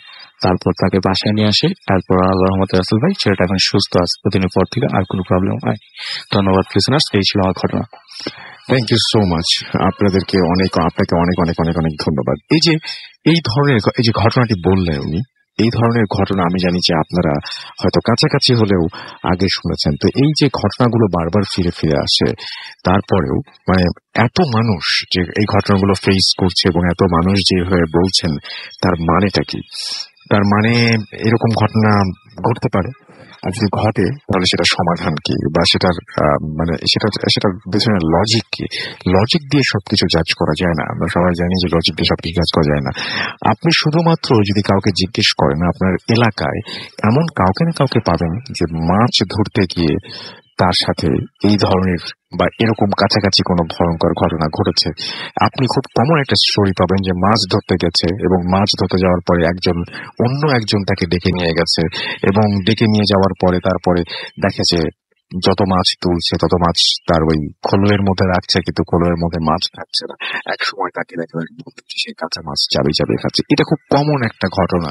এই ঘটনাটি আপনি যদি মনে করেন বা আপনারা যদি কেউ কাউকে জিজ্ঞেস করেন, আপনাদের চারপাশেই অনেককে পাবেন যারা এ ধরনের ঘটনা শুনেছেন। আমি এরকম ঘটনা প্রচুর পাই। ঘটনাগুলো একই রকম বলে অনেক সময় হয়তো বাদ দিতে হয়, বাট যারা যারা আমাকে ঘটনা পাঠান থেকে আমি খুব রেসপেক্ট করি, এবং আপনাদের ঘটনাগুলো হয়তো অনেকের ঘটনা নেওয়া হয় না, বাট এটা ভাবার একেবারেই কোনো কারণ নেই যে আপনাদের ঘটনাগুলো খারাপ না। তার চাইতে হয়তো বেটার কোনো ঘটনা চলে আসে বলে সেটা শুনতে মানে শোনানো হয়। এইটুকুই আমি বলতে পারি। যাই হোক, আপনি আছেন এই মুহূর্তে আমাদের সাথে, যেহেতু তা ফেসবুকে আপনি কমেন্ট করতে পারেন, এবং আপনি আমাদের যে পোস্টটা আছে সেই পোস্টটাতে লাইক, কমেন্ট, শেয়ার যেটা আপনার ইচ্ছে আপনি দিতে পারেন, এবং যত বেশি পারেন আপনি মানুষকে ইনফর্ম ভূত এফএম সম্পর্কে, যাতে ভূত এফএমে সবাই ঘটনা পাঠান এবং ভূত এফএম যেন সবসময় এরকম জমজমাট থাকে। আমরা প্রায় 7 বছর ধরে এসেছি, আর আমরা এগিয়ে নিয়েছি।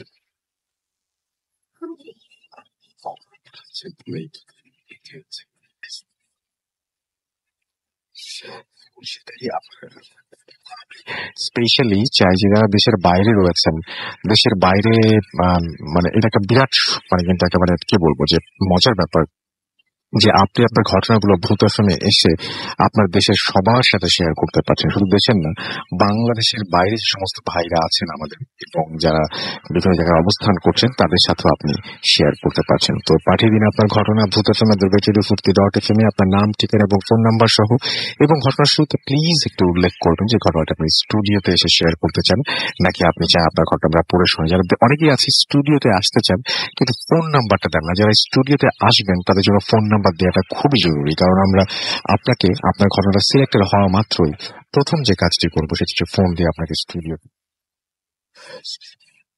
মিস করবেন না। আর এখন যেটা করব সেটা হচ্ছে চলে যাবো একটা ছোট্ট বিরতিতে, বিরতির পরে চলে যাবো একটা অডিও ক্লিপে, এবং অডিও ক্লিপের পরে আবারও নতুন অতিথি নিয়ে আপনাদের সঙ্গে হাজির।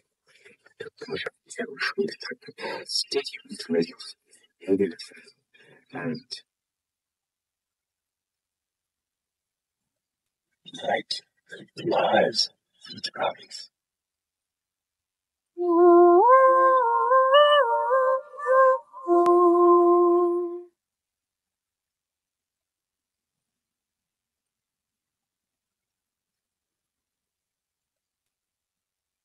রাসেল ভাই, প্রথমে আমার সালাম নিবেন। আশা করি আপনি সবসময় ভালো আছেন।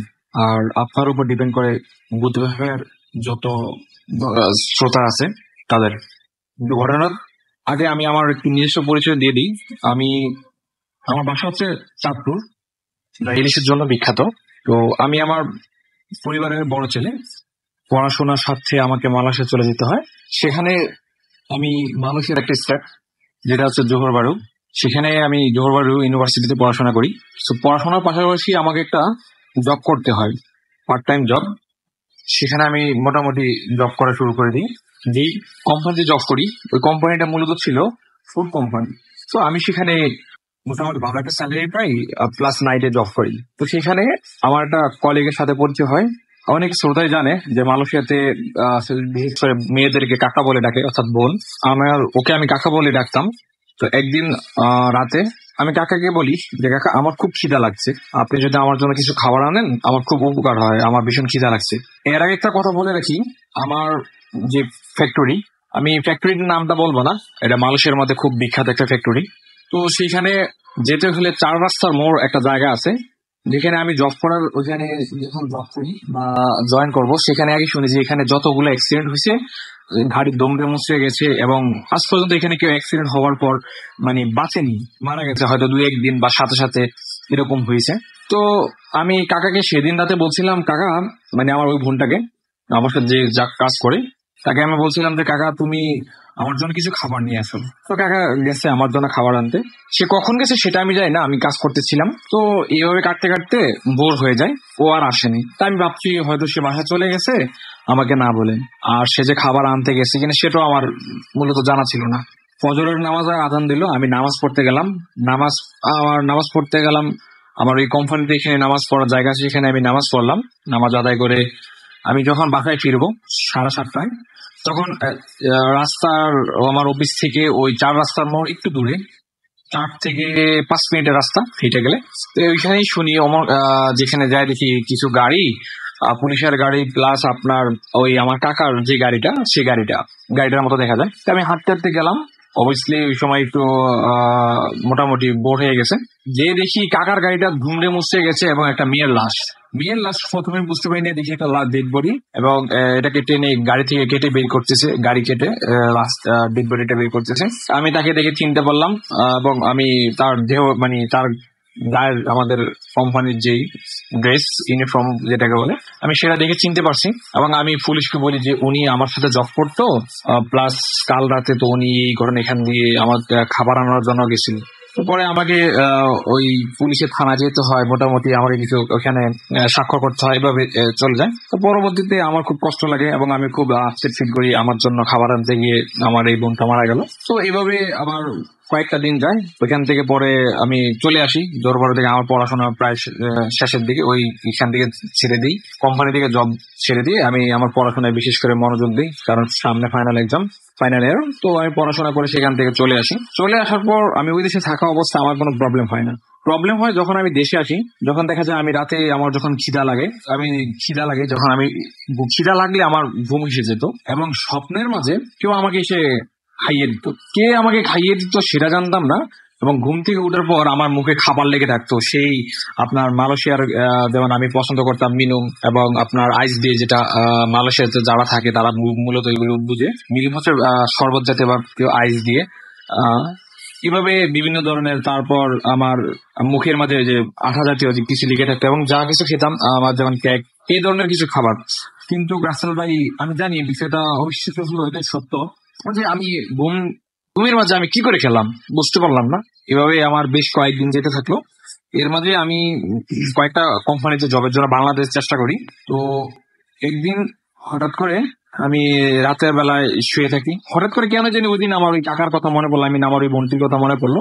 তো সেই সময় আমি স্বপ্নে মনে পড়তে পড়তে আমি ঘুমিয়ে গেছি। তো স্বপ্নে দেখি সেই বোনটা আমার জন্য খাবার নিয়ে দাঁড়িয়ে আছে এবং আমাকে বলছে, তুমি কি খাবে না? আমি তোমার জন্য রোজ খাবার নিয়ে আসি, তোমার কি খেয়াল নেই আমি তোমার জন্য খাবার আনতে গিয়েছিলাম। তো এইভাবে রাসেল ভাই আমি প্রায় একটা মেন্টালিটি প্রবলেম পর্যায়ে, এক পর্যায়ে আমি ভাবি এটা হয়তো আমার কোনো মেন্টালিটি ভাবে প্রবলেম হয়ে গেছে বা ওই জিনিসটা আমাকে কোনো কিছু করতেছে। পরবর্তীতে আমি আমার ডক্টর দেখাই, চাঁদপুরে আমাদের বাসা, তো ওইখানে আমি একটা ডক্টর দেখাই, ঢাকা থেকে আগত। তো ওনাকে বলে উনি কিছু মেডিসিন দেয়, তো ঘুমের কিছু মেডিসিন দেয়, এইভাবে আর অনেক কিছু দেয়। আমার কোনো কিছুতে হচ্ছে না।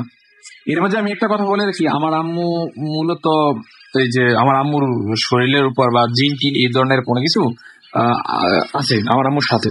তো একদিন রাতে আমি শুয়ে আছি হঠাৎ করে, তো ওনারা নিয়মিত আমার আম্মুর কাছে আসে, এটা আমি জানি যে আমার আম্মু মূলত একটু কবিরাজ টাইপের।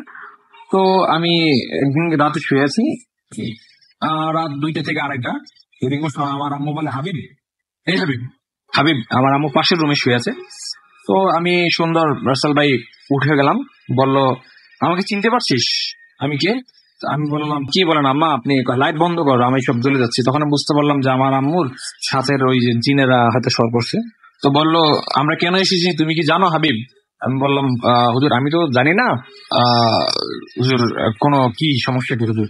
তো উনি বলছে তুমি একটা মানসিক ভাবে সমস্যা ভুগতেছো এবং সেই সমস্যাটা হচ্ছে তুমি যখন মালয়েশিয়াতে ছিলা এবং তুমি যখন সেখানে কোন একটা মেয়েকে খাবার আনতে বলেছিলা, সে যে মারা গেছে সে এখনো তোমার পিছু আছে এবং সে তোমাকে নিয়ে ছাড়বে। তো তখন আমি বললাম, হুজুর আমি তো এই বিষয়ে কোনো কিছু জানি না। হ্যাঁ হুজুর, আমি এটা সত্য, আমি মেন্টালিটি প্রবলেমে ভুগতেছি এবং ওষুধ খাচ্ছি রেগুলারলি।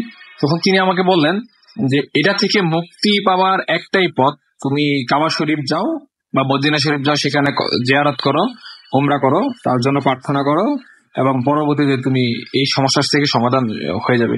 আসলে আরেকটা কথা বলে রাখি, আমার বাবা কিন্তু থাকে সৌদি আরব, বর্তমানে আমি আছি সৌদি আরবে। তো আমি এখানে আসার পর কাবা শরীফ জিয়ারত করলাম, করার পর মোটামুটি রাসেল ভাই আমি এখন সুস্থ, এখন আর ওই ধরনের কোনো প্রবলেম ফেস করতে হয় না। আমি এখনো বুঝতে পারিনি যে মানুষ যখন মারা যায় তার আত্মা কি আদৌ পৃথিবীতে থাকে নাকি চলে যায়। আর তাছাড়া রাসেল ভাই, আমি এখনো সত্যি বলতে কি বিল হচ্ছে না যে আমি স্বপ্নের মাঝে খেয়েছি যে আমার জন্য কেউ খাবার নিয়ে আসছে রেগুলারলি, এবং আমি মাঝে মাঝে এখনো মনে হয় যেন পিছনে থেকে কেউ আমাকে ডাকে, হাবিব তুমি কি খাবে না, আমি তোমার জন্য খাবার নিয়ে এসেছি।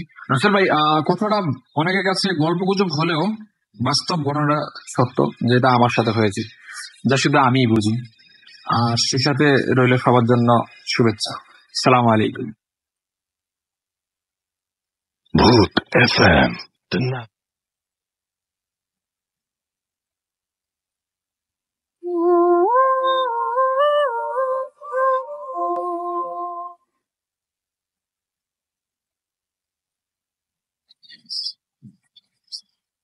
Running phone.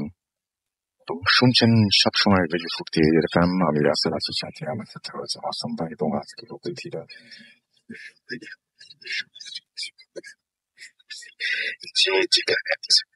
যেখান থেকে শুনছেন আমাদেরকে ভালো আছেন, সুস্থ আছেন এবং সবসময় ভালোর দলে আছেন। আমি দেখতে পাচ্ছি যে অলরেডি আমাদের যে ভূত FM-এর পেজটা সেখানে চলে এসছে টুপমের আমাদেরকে লিখেছেন মারিয়া মিম এবং তিনি বাড্ডা থেকে শুনছেন। ইফাত অর্ণব আমাদের সঙ্গে আছেন। হাসান ম্যাশ মেহেদি আমাদের সঙ্গে আছেন নোয়াখালী মাইজদি থেকে শুনছেন তিনি। মৌরি আরিফিন মুন্নি আমাদের সঙ্গে আছেন। আমাদের সঙ্গে আছেন দেখতে পাচ্ছি শুভ্র দেবনাথ, এছাড়াও MD মামুন আছেন আমার সঙ্গে আছেন আশফাক মুগ্ধ, এছাড়াও MD সানি খান আছেন সিলেট থেকে শুনছেন তিনি। রহমান খান আমাদের সঙ্গে আছেন এই মুহূর্তে। SK রুহান আছেন আমার সঙ্গে। নাজমুস সাদাত রাজশাহী থেকে শুনছেন তিনি। এছাড়াও দেখতে পাচ্ছি বাবুরাজ, তিনি বলছেন যে মনে হয় না আমার চাইতে পুরনো লিসেনার আছে। সাব্বির চৌধুরী আছেন, ফার্স্ট স্টোরিটা ভয়ের ছিল। MD সুজাউল ইসলাম বগুড়া থেকে শুনছেন আমাকে। রৌনক প্রিন্স আছেন এবং তিনি শুনছেন রাজশাহী থেকে আমার সঙ্গে আছেন দেখতে পাচ্ছি। এছাড়াও RJ তাসিন এবং তিনি শুনছেন আমার সঙ্গে, এবং তিনি বলছেন যে ঠিক এনজয় করতে পারছেন না কি তিনি, কারণ মেসেজ পড়া হয় না। মেসেজ তো পড়ছি ভাই। জুনিয়র অরূপ আমাদের সঙ্গে আছেন দেখতে পাচ্ছি। এছাড়াও আমার সঙ্গে এই মুহূর্তে আছেন মহিন রহমান মাহি, সিলেট থেকে শুনছেন তিনি। এছাড়াও আমার সঙ্গে আছেন আশরাফুল মাহমুদ অ্যাশ, তিনি অ্যাপ দিয়ে শুনছেন। সীমান্ত ডি সিলভা লিখেছেন গ্রেট গো হেড ভূত FM। আমাদের সঙ্গে আছেন AS সানি এবং আছেন হাবিবুর রহমান হাবিব, সাভার থেকে শুনছেন তিনি। আমাদের সঙ্গে আছেন কিও কুসাঙ্গি, ভূত FM ছাড়া থাকতে পারেন না তিনি, এবং ফ্রাইডে হলো তার জন্য একটা স্পেশাল দিন, সেটা তিনি লিখে পাঠিয়েছেন। এছাড়াও আশকুর রহমান মিশন আমাদের সঙ্গে আছেন আরো অনেকেই। এছাড়াও আছেন দেখতে পাচ্ছি রাব্বি সাগর, তফিকুল আলম, শিহাব আছেন আমার সঙ্গে আছেন শাহরিয়ার ইমন, প্রথম শুনছেন খুব ভালো লাগছে। SK সরকার আছেন আমার সঙ্গে দেখতে পাচ্ছি মনির হোসেন মনির, এবং তিনি চলন্ত লঞ্চে বসে আমাদের সঙ্গে আছেন দেখতে পাচ্ছি ইফাত ইরা, এবং ফার্স্ট স্টোরিটা বেস্ট তিনি বলছেন। সজীব হোসেন রিপু আমার সঙ্গে আছেন দেখতে পাচ্ছি। আশরাফুল মাহমুদ তিনি বলছেন যে একটু ভয় করছে ভাইয়া। পাবেল মুন্সি আমার সঙ্গে আছেন। শেখ সাবিকুদ্দিন ভারতবর্ষ থেকে বলছিলাম এই বছরে কলকাতা বইমেলাতে তিনি বাংলাদেশের বইয়ের প্রশংসা করেছেন, থ্যাংক ইউ সো মাচ। আমাদের সঙ্গে SK আবির আমাদের সঙ্গে আছেন দেখতে পাচ্ছি। সুমন খান আমাদের সঙ্গে আছেন। DRJ সৌরভ খান, এবং তিনি ভূত FMকে অনেক ভালোবাসেন সেটা জানিয়েছেন। আমাদের সঙ্গে আছেন দেখতে পাচ্ছি এছাড়াও আরো অনেকেই। আপনি যদি এই পেজটায় আসতে চান তাহলে চলে আসুন www.facebook.com/bhutfm.russell BHOOTFM.RUSSELL। এছাড়াও আপনি চলে আসতে পারেন www.facebook.com/radio.furti RADIO.FOORTI ফুর্তি। এই পেজেও আপনি চলে আসতে পারেন। আমি চলে যাব আমাদের পরবর্তী অতিথির কাছে। আপনার নামটা প্লিজ একটু বলবেন, কোথা থেকে এসেছেন, তারপর আপনার ঘটনায় যাব। হ্যালো এভরিওয়ান, আমি মারুফ শুভ, মিরপুর থেকে এসেছি। চলে যাই আপনার ঘটনায়। জি রাসেল ভাই, আজকে আপনাদের সাথে আমি যে স্টোরিটা শেয়ার করব এটা আমার ফ্রেন্ডের ছোট ভাইয়ের সাথে ঘটেছে। বলে রাখি রাসেল ভাই, আমার ফ্রেন্ডের বাবা সরকারি চাকরি করে, তো তাকে তার চাকরি সুবাদেই মানে বিভিন্ন জায়গায় ট্রান্সফার হতে হয়। তো এরকমই একটা জায়গায় তাকে নতুন একটা জায়গায় ট্রান্সফার করা হয়েছিল। তো তার ফ্যামিলি মুন্সিগঞ্জে থাকতো, ওদের গ্রামের বাড়ি ছিল মুন্সিগঞ্জে। তো মুন্সিগঞ্জ থেকে তার ফ্যামিলিকে সে ওই নতুন জায়গায় নিয়ে চলে যায়। তো সেখানে গিয়ে নতুন জায়গা, নতুন স্কুল, আমার ওই ফ্রেন্ডের ছোট ভাই নতুন একটা স্কুলে ভর্তি হলো। স্কুলটা ছিল ওই কলোনির, ওরা যে কলোনিতে থাকতো সেই কলোনি থেকে 1 কিলোমিটার দূরে। তো ওই স্কুলের ওর ফ্রেন্ডরা ওর সাথে দুষ্টামি করতো যে তোদের কলোনিতে ভূত আছে। তো এই জিনিসটা নিয়ে অনেক মানে ভয় পেত। তো একদিন রাতের বেলা সে ঘুমাচ্ছে, তো ওর সাথে আমার ফ্রেন্ড ঘুমাতো, তো দুইজন ঘুমাচ্ছে। তো আমার ফ্রেন্ডের ছোট ভাই স্বপ্ন দেখছে যে একটা বুড়ি তাকে মানে তার বেড থেকে উঠে নিয়ে যাচ্ছে, আর সেই বুড়ির মুখ থেকে রক্ত পড়ছে। তো এই জিনিসটা দেখে যখন মানে এই জিনিসটা দেখলো, আর তারপরে সে দেখলো যে তার মা স্বপ্নে দেখছেন যে একজন জি, জি। বয়স্ক মহিলা আসছেন তাকে উঠিয়ে নিতে। জি। তারপরে ওর মা, পরে ও স্বপ্নে মানে এটাও দেখতে যে ওর মা সাথে সাথে ওই বুড়ির কোল থেকে ছেলেটাকে নিয়ে নিচ্ছে, আবার ওই মানে ওর মানে ছুঁড়ে ওই বুড়ির কোলে দিয়ে দিচ্ছে। এভাবে সে জিনিসটা দেখতে থাকে। তখন ফাইনালি যখন দেখে যে বুড়িটা তাকে নিয়ে চলে যাচ্ছে, তখন সে চিৎকার করে ঘুম ভেঙে উঠে যায় আর কি। তারপর ওই ব্যাপারটা ওর ফ্যামিলি সবার সাথে এই ব্যাপারটা শেয়ার করে। তো ওই দিন ওর সাথে সবাই একসাথে ওই রুমে থাকে। আর পরের দিন সকালবেলা এলাকার একটা হুজুরকে দিয়ে ওকে একটু মানে ঝাড়ানো হয়।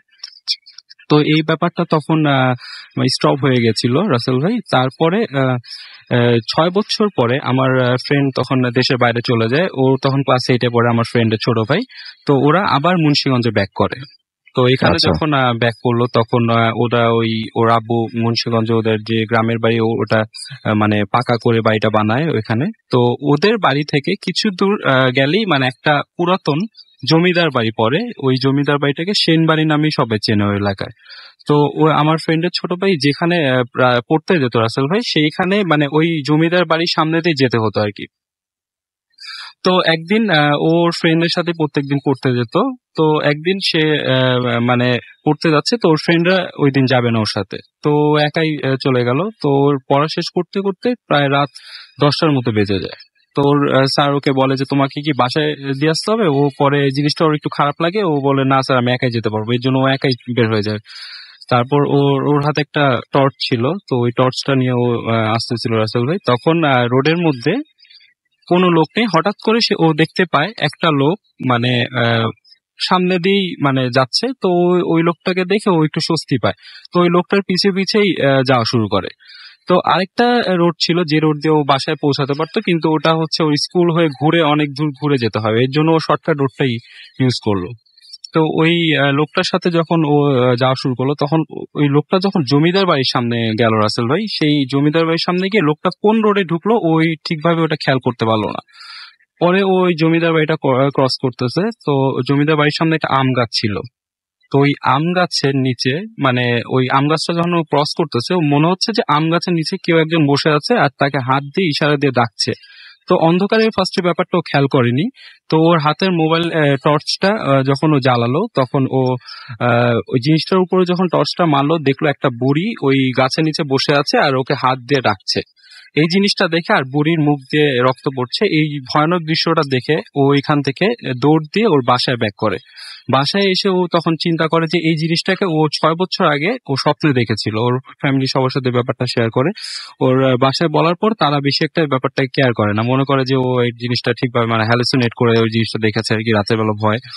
তো এর কিছুদিন পরে ও রাতের বেলা ঘুমাচ্ছিল। তো ও ঘুম ভেঙে ও সেম ওই জিনিসটাকেই দেখে ওর মানে রুমের জানালায়। এই তখন দেখে ও ভয়ে বেড থেকে পড়ে যায়, বেড থেকে পড়ে গিয়ে ও চিল্লাতে থাকে, কিন্তু ওর মানে সাউন্ড মনে কেউ শুনতে পাচ্ছিল না। তখন তখন যখন ও চিল্লাতে থাকে ওই জিনিসটা তখন হাসা শুরু করে। তো ও ও মানে যা দোয়া পারে রাসেল ভাই তখন দোয়া দূর পড়তে থাকে। আর যখন ও দোয়া পড়তে থাকে তো ওই জিনিসটা আস্তে আস্তে নিচের দিকে নামতে থাকে, মনে হচ্ছে যে ছোট হয়ে যাচ্ছে ব্যাপারটা। তারপরে ও সাথে সাথে জানালাটা বন্ধ করে দেয়। আর ওই দিন আর ও বাইরে বের হতে সাহস পাচ্ছিল না, সারা রাত লাইট জ্বেলে রুমের মধ্যে বসেছিল। পরের দিন ওই ব্যাপারটা ওর ফ্যামিলিকে বলে। তারপরে ওর এলাকার একটা হুজুরকে দিয়ে ওকে তাবিজ দেওয়া হয় একটা, যে তাবিজটা ওর কাছে এখনো আছে। আর ওর তারপরে থেকে রাসেল ভাই ওই জিনিসটাকে ও দেখেনি, কিন্তু ও মাঝে মাঝে ফিল করে যে ওর আশেপাশে কেউ একজন হাঁটাচলা করছে, কিন্তু ও মানে তারপর থেকে ওর সাথে আর কোনো প্রবলেম হয়নি। এই ছিল আমার রাসেল ভাই আমার ঘটনা। Thank you so much. Thank you so much. আমরা চলে যাব পরবর্তী ঘটনা, এবং এটি একটা ইমেইল, যে ইমেইলটা আমি আপনাকে পড়ে শোনাতে চাই, এবং আশা করছি যে ইমেইলটাও অনেক বেশি ভালো লাগবে আপনাদের। তো যেভাবে লিখেছেন সেভাবেই পড়ছি। আসসালামু আলাইকুম রাসেল ভাই, আমি জানি আপনি সবসময় ভালোর দলে, তাই জিজ্ঞেস করলাম না কেমন আছেন। আমি শাফকাত আলামিন আলী, আমি খুলনাতে থাকি। অনেকদিন ধরে ভাবছি ঘটনাটা শেয়ার করব, কিন্তু সময়ের অভাবে লিখতে পারিনি, আর এত দূর থেকে স্টুডিওতে গিয়ে বলা সম্ভব না। তাই যদি ভালো লাগে ঘটনাটি পড়ে শোনাবেন। ঘটনাটি আমার সাথে ঘটেছিল 13 মার্চ 2000 শুক্রবার। ঘটনাটি ঘটেছিল বগুড়াতে। আমি পাটের ব্যবসা করাতে পাট নিয়ে প্রায় বগুড়ায় যাওয়া লাগতো। ঘটনাটি যেখানে ঘটেছে সেই জায়গাটির নাম আমি বলছি না, তবে সেটি বগুড়া শহর থেকে 35 থেকে 40 কিলোমিটার ভেতরে, জয়পুর হাটের কিছুটা আগে। জুট মিলটার বর্ণনা একটু দেই। চারপাশে একদম ফাঁকা ধানের জমি, মাছের ঘের, যতদূর পর্যন্ত চোখ যায় কোনো বাড়ি ঘর দেখা যায় না। আমি গিয়ে গেস্ট রুমে থাকতাম। গেস্ট রুম মিলের ভেতরেই ছিল।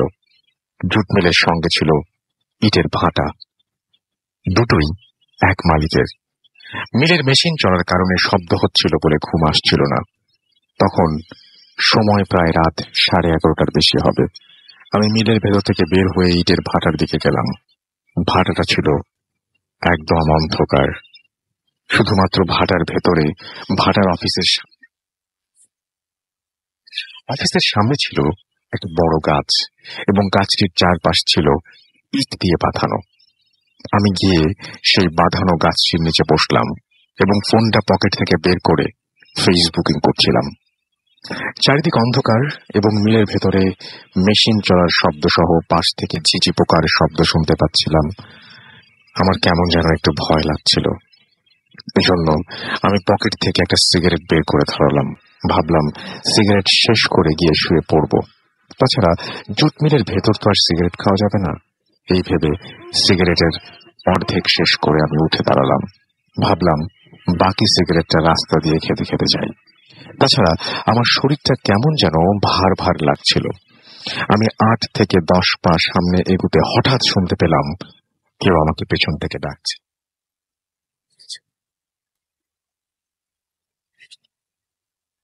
আমি পেছনে তাকাতে লাগলাম। দেখলাম সাদা পোশাক পরা একটা লোক আমার দিকে হেঁটে আসছে। আমি ভাবলাম কে না কে হবে, এই ভেবে সিগারেটটা ফেলে দিলাম। লোকটি আমার কাছে এসে জিজ্ঞেস করলো, কেমন আছেন আপনি? আমি বললাম ভালো। আমি লোকটিকে জিজ্ঞেস করলাম, আপনি আমাকে চেনেন নাকি? লোকটি বলল, আজ থেকে 40 দিন আগে আপনার সঙ্গে আমার পরিচয় হয়েছিল। আপনি আমাকে বগুড়া শহরের 7 মাথায় একটা হোটেল থেকে রাতের খাবার। এর আগের বার যখন বগুড়া এসেছিলাম তখন প্রায় রাত 1:45 মতো বেজেছিল। গাড়ি থেকে নেমে কিছু দূরে এগোতেই হবে পেছন থেকে একটা লোক আমার হাত ধরে বলল, আজ 2 দিন যাবত আমি কিছু খাই না, কোথায় লেগেছে? লোকটাকে দেখে আমার খুব মায়া লাগলো। আমি একটা হোটেল থেকে তাকে পেট ভরে খাওয়ালাম, এবং খাওয়া শেষ হলে তাকে 50 টাকার একটা নোট দিয়ে আমি গন্তব্যের উদ্দেশ্যে রওনা হলাম। যাই হোক, আমি তাকে দেখে জিজ্ঞেস করলাম, কেমন আছেন? লোকটি হেসে জবাব দিল, বেশ ভালো আছি। আমি ভালো আছি। তারপর লোকটি আমাকে বলল যে আমি গত 40 দিন ধরে আপনার অপেক্ষা করছিলাম। আমি জিজ্ঞেস করলাম কেন?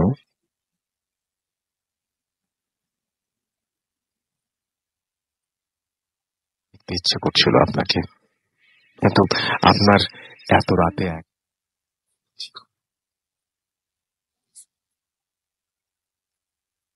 একা একা এসে। তারপর এই জায়গাটা ভালো না, আর দেরি করবেন না।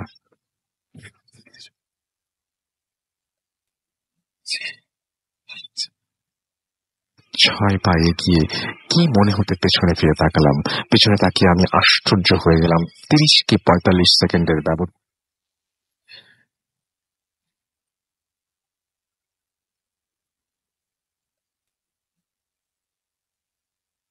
কি হলো আমি ভাবছিলাম, হঠাৎ 4 জন লোক এসে আমাকে ঘিরে ধরলো।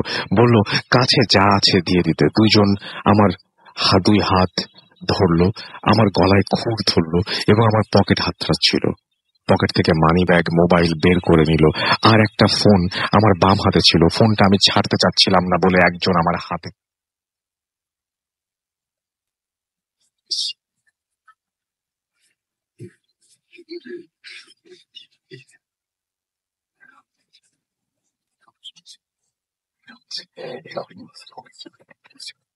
আমার চোখের সামনে সবকিছু কেমন ঝাপসা হয়ে আসছিল। আমি মাটিতে পড়ে যাব এমন সময় কে আমাকে এসে ধরে ফেললো। আমি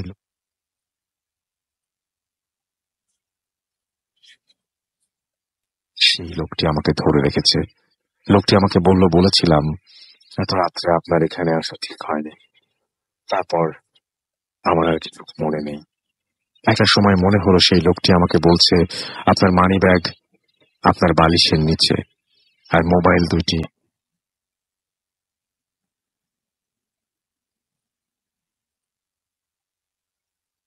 যাই ঘটেছে নিজের মধ্যে রাখবেন বলেই লোকটি আমাকে সালাম দিয়ে চলে গেল। আমি উঠে বসলাম এবং আমার বাঁ হাতে খুব ব্যথা অনুভব করছিলাম। হাতের দিকে তাকাতে দেখলাম 9টি কাটা দাগ।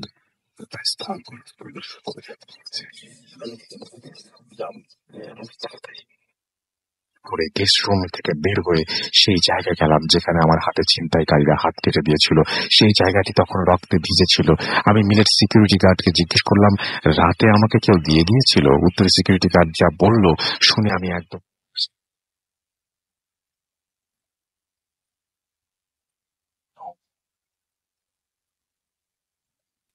কিভাবে আসলো, আর এই জায়গায় রক্তই বা কিভাবে আসলো? আমি দৌড়ে আবার রুমে আসলাম। দেখলাম বালিশের নিচে আমার মানি ব্যাগ আর হ্যাঙ্গারে ঝুলানো আমার প্যান্টের পকেটের মোবাইল 2টো রাখা আছে। আমি আর কিছু ভাবতে পারছিলাম না। আমি সারাদিন কাজে ব্যস্ত ছিলাম। কাজ শেষ হতে সন্ধ্যা হয়ে গেল। আমি 8:30-এর দিকে মিল থেকে বের হয়ে বাস কাউন্টারের উদ্দেশ্যে রওনা হলাম। কাউন্টারে টিকিট কাটলাম। আমার গাড়ি ছিল 11:45 আমি সময় কাটানোর জন্য বসে বসে পেপার পড়ছিলাম। হঠাৎ আমার চোখ পড়ল পুরনো এক পত্রিকার উপরে, যেখানে সেই লোকটির ছবি যে আমাকে বলেছিল এত রাত্রে একা আসা ঠিক হয়নি। আমি পত্রিকাটি হাতে নিয়ে খবরটি পড়তে রীতিমতো চমকে উঠলাম। পত্রিকাটি ছিল 1 ফেব্রুয়ারি 2015 তারিখের। খবরটি ছিল বগুড়া শহরের ট্রাক চাপায় ভিক্ষুকের মৃত্যু।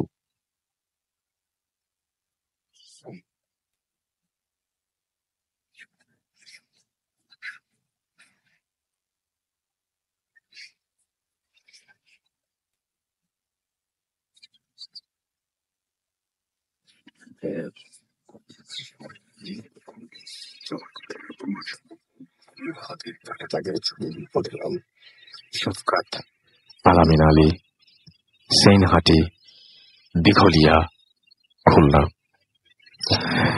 আমি প্রথমে এই ঘটনাটা যখন পড়ছিলাম তখন ভেবেছিলাম যে এই ভদ্রলোক হয়তো এই ছিনতাইয়ের এই গ্রুপটার সাথে হয়তো জড়িত। অনেকেই হয়তো ভেবে থাকবেন যে তিনি এসেছেন এবং তিনি এসে বলেছেন জায়গাটি ভালো নয় এবং তারপরে মিথ্যে করে বলেছেন যে আপনার সঙ্গে আমার আগেও দেখা হয়েছিল, হোটেলে আপনি আমাকে ভাত খাইয়েছিলেন। তারপরে যেভাবে হয় আর কি, ছিনতাইগুলো যেভাবে হয়, যারা ছিনতাইকারীর কবলে পড়েছেন দেখবেন যে প্রথমে একটা পরিচয় দিয়ে বসেন। তো এইরকম একটা ঘটনা ঘটতেই পারে, কিন্তু যখন মানে ভুলটা ভেঙে যায় যখন তার আস্তে আস্তে জ্ঞান ফিরছে এবং সেই লোকটি বলছেন যে তার বালিশের নিচে নাকি মানি ব্যাগ এবং তার মোবাইল নাকি তার প্যান্টের পকেটে। ঘটনাটা গোলমাল লেগে যায় সেখান থেকে। এরপরে আরো গোলমাল লাগে যখন দেখে যে সে ঘুম ভেঙে উঠছে তার রুমের ভেতর থেকেই, এবং যদি স্বপ্নও হয়, এটা পুরোটা স্বপ্ন হয় কারণ সিকিউরিটি গার্ড তাকে জানায় রাতের বেলায় সে বের হয়নি, তাহলে আবার ঘটনাটার গোলমাল লাগে।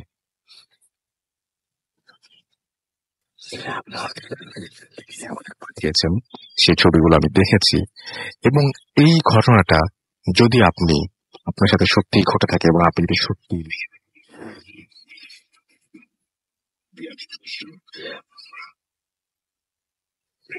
সময় হয়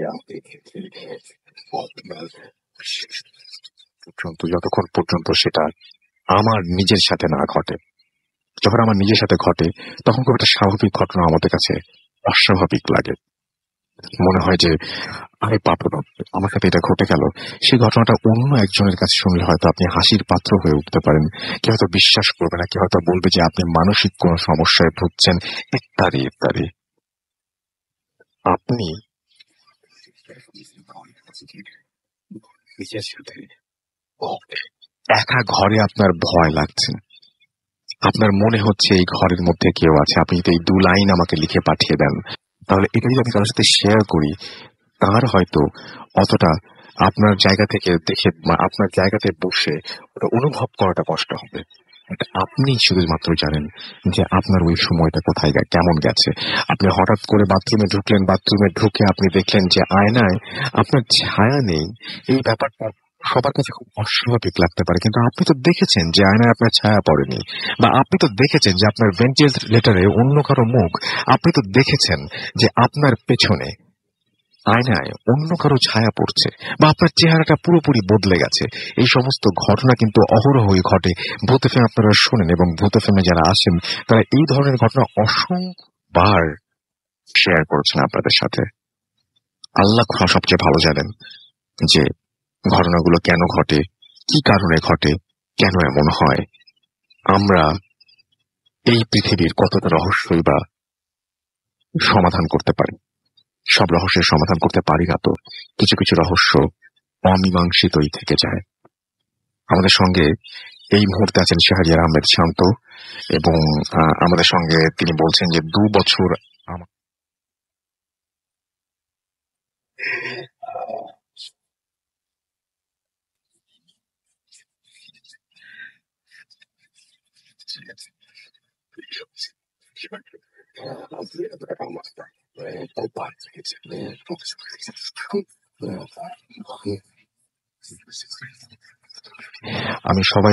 আমি জানি যে সবার এসএসসি এক্সাম চলছে, এবং এক্সাম যাদের চলছে তাদের সবার জন্য অনেক অনেক শুভ কামনা, এবং আশা করছি যে সময়টা আপনারা অনেক মনোযোগী হবেন এবং অনেক ভালোভাবে পরীক্ষা দেবেন এবং অনেক ভালো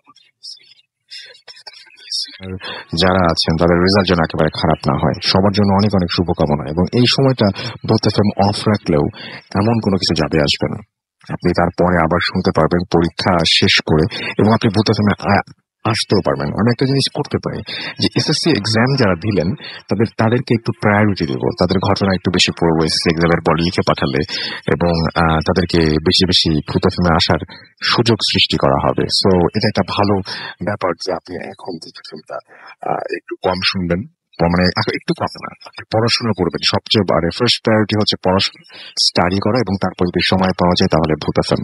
ফারাবি হাসান আমাদের লিখেছেন, আমাদের সাথে আছেন দেখতে পাচ্ছি নাহ নিলয়, এবং তিনি লিখছেন যে একটু আগের ঘটনাটা দারুণ লেগেছে তার কাছে। আমাদের সঙ্গে আছেন দীপ দত্ত, এছাড়াও আছেন দেখতে পাচ্ছি আমাদের সঙ্গে জুনিয়র অরূপ, আমাদের সঙ্গে আছেন এমডি আল আমিন, আমাদের সঙ্গে আছেন নয়ন দে, আরিফ আসলাম আমাদের সঙ্গে আছেন লেবানন থেকে, তিনি শুনছেন এবং তিনি লিখেছেন এটা কি রিয়েল পেজ? ইয়েস, এটা রিয়েল পেজ, এবং এই পেজে আপনি এসে যে কোনো সময় আপনার যে কোনো বিষয় নিয়ে আলোচনা করতে পারেন।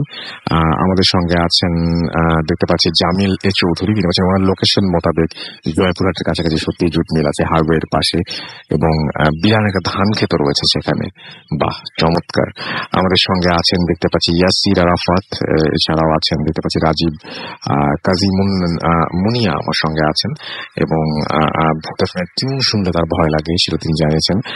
নাবিল ইসলাম আছেন আমাদের সঙ্গে আছেন এমডি আমিন সহ আরো অনেকে। 50 পেজে অনেকেই আমাদের লিখছেন এই মুহূর্তে, কিছু কিছু নাম না পড়লেই নাই। ইমরান রহমান আমার সঙ্গে আছেন, অ্যালেক্স সজীব আমার সঙ্গে আছেন ফারদিন আরাফাত শান্ত, এছাড়াও আছেন আমার সঙ্গে এস পৃথিল, এছাড়াও আছেন আমার সঙ্গে এমডি মাসুদ, নাজমুল প্রধান আমার সঙ্গে আছেন, হুসাইন আহমেদ মোহন আমার সঙ্গে আছেন, আক্তার হুসাইন উসান আমার সঙ্গে আছেন আল মামুন মিলন সৌদি আরব থেকে তিনি শুনছেন, মালয়েশিয়া থেকে শুনছেন সৈকত রহমান সোহান, এছাড়া আমাদের সঙ্গে আছেন দেখতে পাচ্ছি মেহেদি হাসান শিশির, এবং ড্রয়িং করছেন এবং আমাদের শুনছেন। আপনি আর্কিটেক্ট নাকি সিভিল ইঞ্জিনিয়ারিং কোনটা আমি ঠিক বলতে পারবো না, আপনার ড্রয়িং দেখে এরকম কিছু একটা ফিল হচ্ছে আমার। শুভ রক্ষিত আমাদের সঙ্গে আছেন নাইম ইসলাম রোহান সাভার আশুলিয়া থেকে তিনি শুনছেন, আরিফুর রহমান আরিফ আমার সঙ্গে আছেন, শ্যামলী থেকে শুনছেন তিনি আমার সঙ্গে আছেন, আশিকুর রহমান আমার সঙ্গে আছেন, আরো অনেকেই। আপনি যদি জয়েন করতে চান তাহলে চলে আসুন www.facebook.com/bhutfm.russell অথবা www.facebook.com/radio.ফুর্তি এই দুটো অ্যাড্রেসে, এবং এই দুটো অ্যাড্রেসে এসে আপনি লাইক দিতে পারেন, কমেন্ট করতে পারেন, শেয়ার করতে পারেন, যা আপনার ইচ্ছা। আমাদের এই পেজটা অন্য সবাইকে জানাতে পারেন যে এই পেজে লাইক দেওয়ার জন্য। এবং এখন যেটা করবো সেটা হচ্ছে আমাদের পরবর্তী ঘটনায় চলে যাব। আমাদের পরবর্তী ঘটনায় আমাদের একজন লিসেনার আছেন, এবং তিনি দ্বিতীয়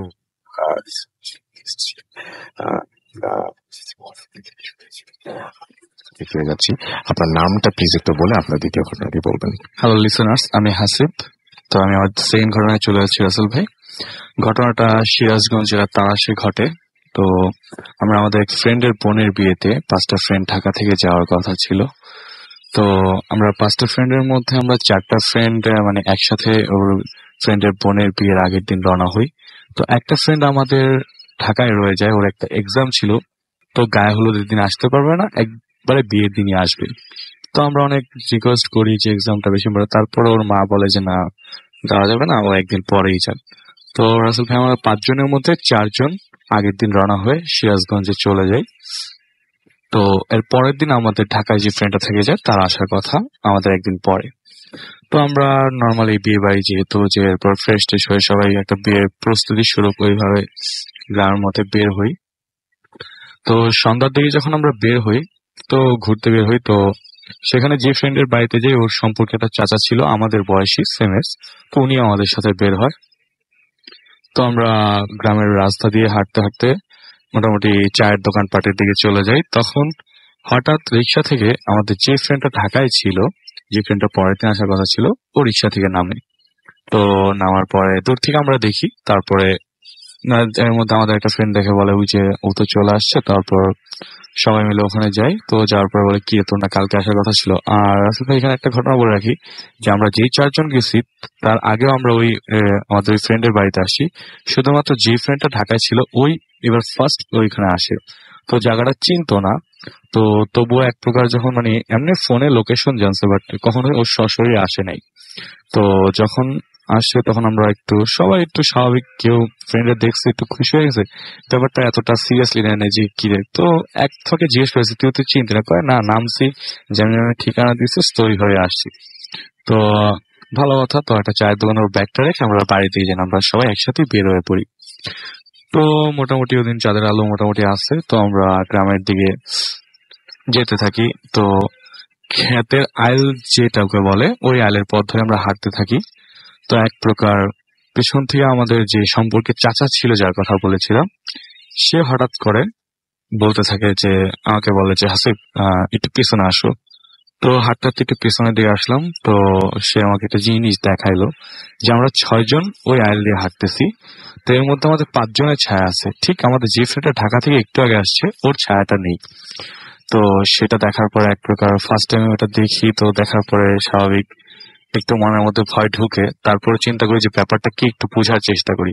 তো এই জিনিসটা দেখে আবার আমাদের সাথে যে চাচা ছিল উনি আবার একটার পর একটা সিগারেট চালাতে শুরু করে, মানে ভয়ের মধ্যে চিন্তা করে যে সিগারেট চালালে হয়তো বা একটু সাহস পাবে, তো একটার পর একটা সিগারেট চালাতে থাকে। তো এর মধ্যে যেটা রাসেল ভাই ঘটে সেটা হলো যে ঢাকা থেকে আমাদের ওই ফ্রেন্ডটার একটা ফোন কল আসে আমার ফোনে। তো ফোন কল আসার পরে ফোনটা আমি রিসিভ করার পরে যখন জিজ্ঞেস করি তুই কোথায়, তো এর মধ্যে কিন্তু রাসেল ভাই ওই ফ্রেন্ডটা আমাদের সামনেই আইলের পথ ধরে আমাদের একদম সামনের দিকে হাঁটতেছে। তো জিজ্ঞেস করি যে তুই কোথায়, একটু ভয়ঙ্কর ভাবে জিজ্ঞেস করি, বলে যে আমি তো ঢাকা, আমি তো বলছি কালকে আসবে। আমি ওকে আর ব্যাপারটা বলি না, তো আমি বলি যে তোর মাকে একটু ফোনটা দে। তো ওর মার সাথে কথা বলি, তখন শিওর হয়ে যায় রাসেল ভাই যে ফ্রেন্ডটা আমাদের সাথে আছে ও এখনো সিরাজগঞ্জে পৌঁছায়নি, ও ঢাকাতেই আছে, কিন্তু আমাদের সাথেও আছে। সো এই জিনিসটা একবার যখন 100% শিওর হই তখন ভয়টা একটু বেড়ে যায়, কিন্তু একটু সাহস রাখি, কারণ কি হয় বলতে পারতেছি না। তো একটু হাঁটতে থাকি। তো এর মধ্যে চাচাকে শেয়ার করি যে ঘটনা তো এরকম এরকম, কি করা যায়। সে আমাকে একটু শক্ত হয়ে ধরে বলে যে আয়তুল কুরসি পড়তে থাকো, দোয়া কালাম পড়তে থাকো, কি আর দেখা যায়। তো আমি আবার চিন্তা করতেছি আমাদের সামনে যে ফ্রেন্ড গুলো আছে ওরা তো ব্যাপারটা জানে না, ওদেরকে যদি এই মুহূর্তে ডাক দিয়ে জানাতেও যায় কি থেকে কি ঘটে যায় বুঝতেছিলাম না। ওই মুহূর্তে আসলে মাথা কাজ করতেছে না। তো প্রায় 20 মিনিটের মতো আমরা একটা মানে বন্ধুর মতো দেখতে, সবকিছুই বন্ধুর মতো, কিন্তু একটা অজানা মানুষের সাথে হাঁটতেছি, শরীরের মানুষ। তারপর কিছু দূর যাওয়ার পরে তো কিন্তু রাসেল ভাই গ্রামের আমাদের যে ওই জায়গার পথঘাট ও কিন্তু কিছুই চেনে, ও ফার্স্ট টাইম ওখানে আসছে, বাট ও এমন ভাবে পথগুলো চলতেছিল মনে হয় যে ওর মুখস্থ পুরো পথ। তো একটা পর্যায়ে আমরা যে ফ্রেন্ডের বাড়িতে আসি ওর বাড়ির দিকে দেখে চলে যাব। তো একটা পথ হচ্ছে গ্রামের কাঁচা রাস্তা দিয়ে ঢুকে, আরেকটা হচ্ছে আপনার একটু বাজারটা একটু চিপা চাপা দিয়ে শর্টকাট রাস্তা। তো আমরা চিন্তা করি, আমি আর চাচা বলে যে আমরা সব ওই পথটা দিয়ে যাবো, কারণ ওই পথটা একটু খোলামেলা আছে, আর ওই জায়গাটা জঙ্গল, সেহেতু এমনিতেই বুঝতে পারতেছি। তো এর মধ্যে মানে চাচা চিন্তা করতেছে কি থেকে কি হয়। উনি এক প্রকার মানে শীতের রাত ছিল রাসেল ভাই, তারপরেও ঘামতেছে, কারণ আমিও প্রচুর পরিমাণে ভয় পাচ্ছি। তারপরে একটু সাহস নিয়ে বললাম যে না ওই পথ দিয়ে যাই, কিন্তু আমাদের সাথে যে ফ্রেন্ডটা ছিল, যে ফ্রেন্ডটা পরে আসছে, যাকে নিয়ে আমরা দেখলাম যার ছায়া নেই, সেই ফ্রেন্ডটা বলতেছে না চল এই পথটা দিয়ে যাই, বাঁশঝাড়ের নিচের পথটা দিয়ে। তো আমি আর চাচা বলতেছি যে না এখান থেকে যাওয়া যাবে না, আর তুই তো চিনবি না, ঠিক আছে। ও খুব জোরাজোরি করতেছে এক প্রকার যে ওখান থেকে নিয়েই যাবে আমাদের সঙ্গে। তো ওর মধ্যে আমাদের যে 3টা ফ্রেন্ড ছিল, সমস্যা কি, বলছে যেহেতু যাইতে। তো এক প্রকার যখন দেখতেছি না ও পথে যেতে যাচ্ছে না, তো আমাদের ওই 3টা ফ্রেন্ডকে আমরা 2জন মিলে আমাদের দিকে টান দিয়ে এক সাইড করে ওর দিকে আলো মারি। আর এখান থেকে চাচা ম্যাচ জ্বালায় বলতেছে যে ও তো রিজদি না, তো ও তো ঢাকায় এখন, ওর মার সাথে আমার এই মাত্র কথা হয়েছে, ওকে জিজ্ঞেস কর, ঠিক আছে। সবাই আমার এক পাশে বলি। তো এর মধ্যে ওই আপনার চোখের সামনে ঘটেছে হ্যাঁ, ঘটনা চোখের সামনে ঘটনাগুলো ঘটতেছে। এবং 100% সত্যি এই ঘটনা। হ্যাঁ, এবং 100% এই সময় আমাদের আরো 4টা ফ্রেন্ড ছিল, সেও ব্যাপারটা জানে, ঠিক আছে। তো একটা পর্যায়ে যখন সে ওই জিনিসটা দেখার পরে তখন ওই ছেলেটা হাসতে হাসতে আস্তের উপর সে বাঁশঝাড়ের নিচের মধ্যে যায়, মিলে যায়, একটা আগুনের মতো গোলা হয়ে খুব দ্রুত ওখান থেকে মিলে যায়। তো পাশে যে 3টা ফ্রেন্ড ছিল ওর মধ্যে একজন পুরো অলরেডি ওই জায়গায় কায়দা ফেলে, মানে ভয় চিৎকারতে কায়দা ফেলে যে এটা কেমনি কি হইতেছে, ঠিক আছে। কারণ যেহেতু আমরা সবাই ঢাকায় থাকি, এসব ব্যাপারগুলো গ্রামের ইয়ার সাথে মানতে হবে না। তখন চাচা বলে যে ভয় পায় না, ধরে সবাইকে এক মুহূর্তে পরে তা বাসায় নিয়ে যাই। তো পরে তা যখন যে ফ্রেন্ডের রূপে আমাদের সাথে এসেছিল, ফ্রেন্ডের সাথে ব্যাপারটা শেয়ার করি। তো এক প্রকার মানে এই জিনিসটা এখনো মানতে পারতেছি না কেন হয়েছিল বা কি কারণে, আর কেনই বা আমাদের সাথে, বা কেনই বা ওই ফ্রেন্ডের রূপ ধরে, এই জিনিসটা আজও খুঁজে পাইনি। ধন্যবাদ রাসেল ভাই, এই ছিল আমার ঘটনা। Thank you so much. আমরা একটা ছোট্ট বিরতিতে যাব এবং বিরতির পরে আবারও ফিরে আসবো। সেই পর্যন্ত আমাদের সঙ্গেই থাকবেন স্টেডিয়াম রেডিও ফুর্তি 88 FM and Blue Fuর্তি। Boot FM, the night comes alive with Gramin Fall.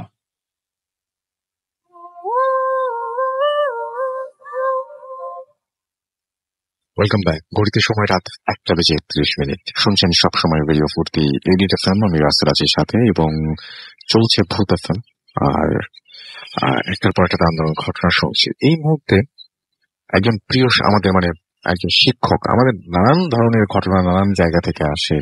তো আমাদের একজন শিক্ষক, আমার শিক্ষক না কিন্তু আমি একজন ইউনিভার্সিটির ছাত্র হিসেবে তিনি আমারও টিচার, আমারও স্যার, শোনাতে চাই। বিশ্ববিদ্যালয় নিয়ে বা ইউনিভার্সিটি নিয়ে অনেক ধরনের ঘটনা আমরা শুনি।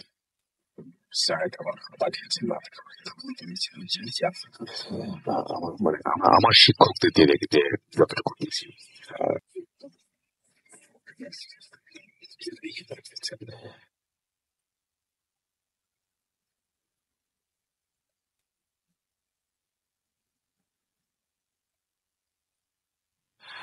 রাসেল ভাই, আসসালামু আলাইকুম। প্রিয় শ্রোতা, আপনাদেরকেও সালাম। নিশ্চয়ই ভালো আছেন।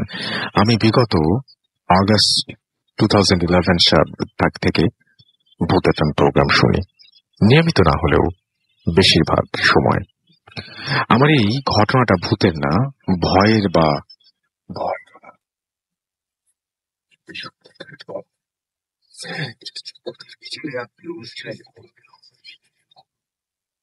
কারণেই আমি আমার নাম লিখছি না, স্টুডিওতে আসতে পারবো না, তবে মেইলের শেষে সিগনেচার পেয়ে যাবেন।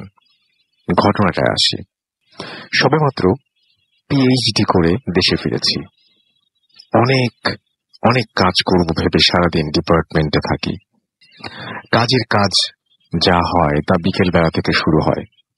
সকালবেলা আমার মাথা পুরোই ফাঁকা থাকে। কাজের গতি আসে সূর্য মামা যত বেশি পশ্চিমে হেলতে থাকে। হেলতে হেলতে যখন লাল আভা দিয়ে শেষ হয়, তখন পেপার লেখার কাজ স্পিড বেড়ে যায়। এমনি একদিন কাজ করে কিছুটা ক্লান্তি চলে আসে। এক সময় নেটে সার্চ করে ভূত এফএমের পুরনো এপিসোডগুলো ডাউনলোড। তখন আমার রুমটা ছিল বিভাগীয় অফিস রুমের পরের একটি রুম। সন্ধ্যার পর একেবারে নির্জন, কোথাও কেউ নেই। সারা বিল্ডিং এ আমি ছাড়া। আমি ছোটবেলা থেকেই সাহসী, তাই ভয় আমার কম। এমন সময় খুব বিশ্রী। ওই দিন বিধিবাম ডেস্কটপে লো ভলিউমে ভূত এফএম চলছে। আমি ল্যাপটপে একটা পেপারের কাজ করছি, বেশ মনোযোগ। সময় খুব বিশ্রী একটা গন্ধ এসে আমার নাকে লাগলো। অনেকক্ষণ চুপ করে বসে চিন্তা করতে লাগলাম আর মনে মনে খুঁজতে লাগলাম গন্ধটা কিসের। এত বিশ্রী টাইপের গন্ধ তো এখানে আসার কথা না, মাংস পচা গন্ধ। চেয়ার থেকে উঠে গন্ধটার অবস্থান খুঁজতে লাগলাম। করিডোর ধরে হেঁটে হেঁটে কিছুই পেলাম না। রুমে আসলাম, কিছুই পেলাম না। কিন্তু একটা আশ্চর্য জিনিস চোখে পড়ল। রুমে যে তালাটা লাগানো থাকে আর বাইরে গিয়ে খুঁজতে লাগলাম, বাতাস আসবে, পেলাম না। কিন্তু বাইরের একটা তালা খুব জোরে নড়ছে। গন্ধটা ক্রমেই বাড়ছে, মাংস পচা গন্ধটা ক্রমেই বাড়ছে। আমি কিছুটা ভয় পেলাম। চেয়ারে গিয়ে বসলাম। মনে মনে ভাবতে লাগলাম কি হচ্ছে এসব। আমি জোরে জোরে বলতে লাগলাম, তুমি যেই হও না কেন সামনে আসো, অথবা আমার রুমে তোমার কি দরকার, তুমি রুমে থাকো, আমি বাসায় যাই। ল্যাপটপটা অফ করলাম। ভাবতে লাগলাম যদি বুম করে ল্যাপটপে জোরে আঘাত করে তাহলে সব কাজ, পিএইচডির সব ডকুমেন্ট, কিছু কাজ আধা আধি করে সব নষ্ট হয়ে যাবে। ডেস্কটপ কম্পিউটারটা অফ করে রুমে তালা দিয়ে বাইরে আসলাম। মোবাইলের ছোট লাইট অন করে করিডোর দিয়ে লাইট অফ করে করতে করতে দ্রুত পদে 4 তলা থেকে নিচে নেমে আসলাম। এখানে শেষ হলে হয়তো ভালোই হতো, আমিও স্বস্তিতে চলে আসতে পারতাম। তা না, আমি সিঁড়ি বেয়ে নিচে নেমে আসতেই একজন রিক্সাওয়ালা তার রিক্সা চালিয়ে আমার কাছে এসে বললেন, স্যার চলেন। ভয় পেলেন? আমি কিছু বললাম না। সে আরো জিজ্ঞেস করলো, আপনি কি ভয় পেলেন? ভয়ের কিছু নেই, ওনারা বাইরের কাউকে কিছু করবেন না, কোনো ক্ষতি করবে না। আপনারা তো বাইরের লোক, কারো কোনো ক্ষতি করে নাই, কোনো সমস্যা নাই। ওনারা অনেকদিন ধরে এইখানে আছেন, কোনো ক্ষতি করেন।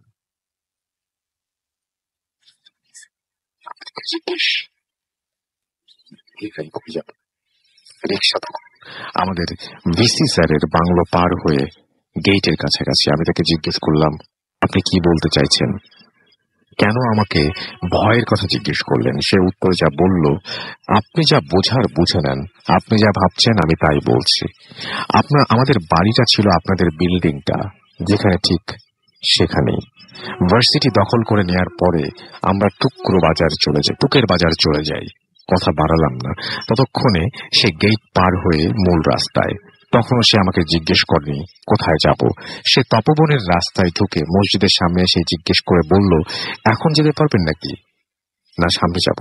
তপবনের রাস্তাটা তখন ভালো নয়, ইটের টুকরি দিয়ে রাস্তাটা অসমতল করে রাখা, ঝাঁকুনি খেয়ে খেয়ে বাসায় যেতে হবে তাই নেমে পড়লাম। তাকে 10 টাকা একটা নোট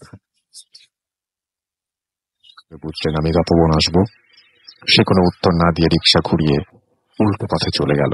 আমি মনে মনে রিক্সাওয়ালাকে অনেকদিন ইউনিভার্সিটিতে খুঁজেছি, পাইনি। এই ঘটনার কোনো সুরাহা করতে পারিনি। পরবর্তীতে বেশ কয়েকদিন সন্ধ্যার পর থাকতাম না। কয়েকদিন যেতে না যেতেই ভুলে যাই। মাঝে মাঝে মনে হলে আজও গায়ে কাটা দেয়। আপনারা নিশ্চয়ই অনেকেই এর মধ্যে ধরে ফেলেছেন কোন বিশ্ববিদ্যালয়ের শিক্ষক তিনি, এবং তিনি একজন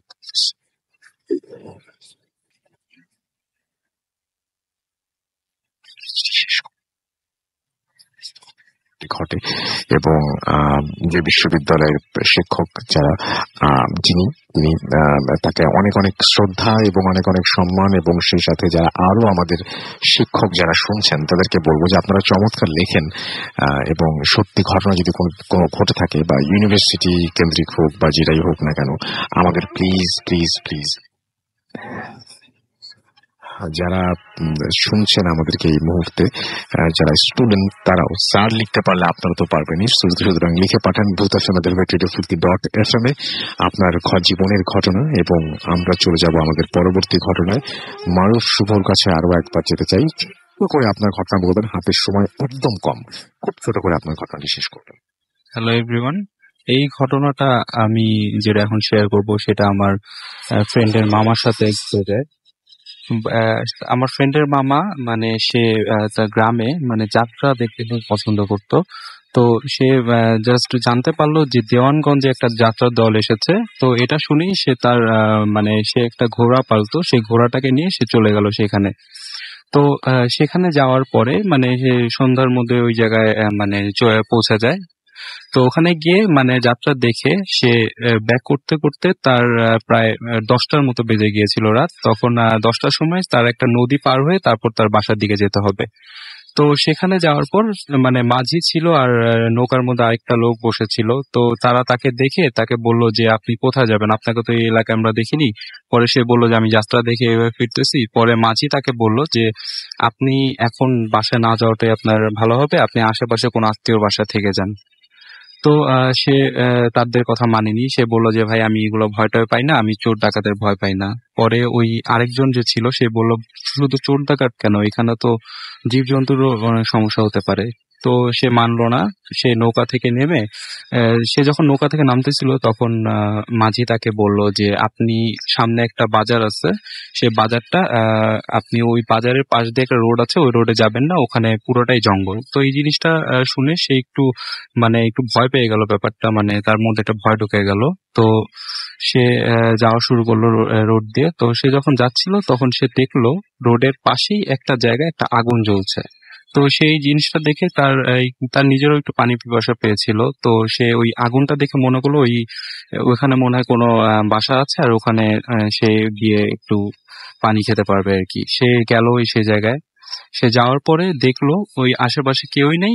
ওই আগুনটা যেখানে জ্বলছে সেখানে একটা মহিলা বসে মানে ওখানে থালা বাসন ধুচ্ছে, এই টাইপের একটা সিন সে দেখলো ওই জায়গায়। সেই মহিলার সামনে গেল। সে গিয়ে তাকে বলল যে আমাকে কি পানি দেওয়া যাবে। এটা বলার সাথে সাথে সেই মহিলাটা মানে তার থালা বাসন ধোয়া বন্ধ করে চুপ করে বসে রইল। পরে সে যখন রাগান্বিত ভাবে বলল যে আপনি কি আমার কথা শোনেননি, আমাকে একটু পানি দেন। এটা বলার পরে সেই জিনিসটা তার দিকে তাকালো। যখন সে দেখলো তার চেহারাটা পুরোটাই অন্ধকার, আর সে দুটা খালি চোখ জ্বলছে, আর মানে জিভটা বের হয়ে আসতেছে। এই দৃশ্য দেখার পরে রাসেল ভাই সেই জায়গা থেকে দৌড় দেওয়া শুরু করে। সে যখন দৌড় দিল পিছন থেকে অনেক ধরনের সাউন্ড সে পাচ্ছিল। তারপর সে তার ঘোড়ার কাছে চলে গেল। মানে ঘোড়ার কাছে গিয়ে মানে তার ঘোড়াটাকে নিয়ে যখন সে সামনে গেল তখন সেখানে কয়েকটা মুরব্বী লোকের সাথে তার দেখা হলো। সেই মুরব্বী লোক তাকে দেখে একটা মানে পুরো ঘটনাটা তাদেরকে বলল। বলার পরে সেই মুরব্বী লোকগুলো তাকে একটা সেফ জায়গায় নিয়ে চলে গেল। আর সেফ জায়গায় নিয়ে যাওয়ার পরে তাকে ওখানে রেখে সে মুরব্বী লোকগুলো বললো যে আপনি এখান থেকে আমরা না আসা পর্যন্ত আপনি যাবেন না। তো সে জায়গায় বসেছিল, আর সে কখন ঘুমিয়ে গেছে সে তখন মানে তার নিজেরও খেয়াল নেই। পরের দিন আজান শুনে তার ঘুম ভাঙলো। তো মজ্জিন সাহেব যখন নিচে নামলো তখন তাকে পুরো ঘটনাটা সে শেয়ার করলো। তো সে শুনে বলল যে ফার্স্টে তুমি যে জিনিসটা দেখেছিলে সেটা খুবই খারাপ জিনিস ছিল, আর সেকেন্ড টাইম যে যাদের সাথে তোমার দেখা হয়েছিল তারা মনে হয় ভালো জিন ছিল যারা তোমাকে এখানে রেখে গেছে। অনেক ধন্যবাদ আপনাকে।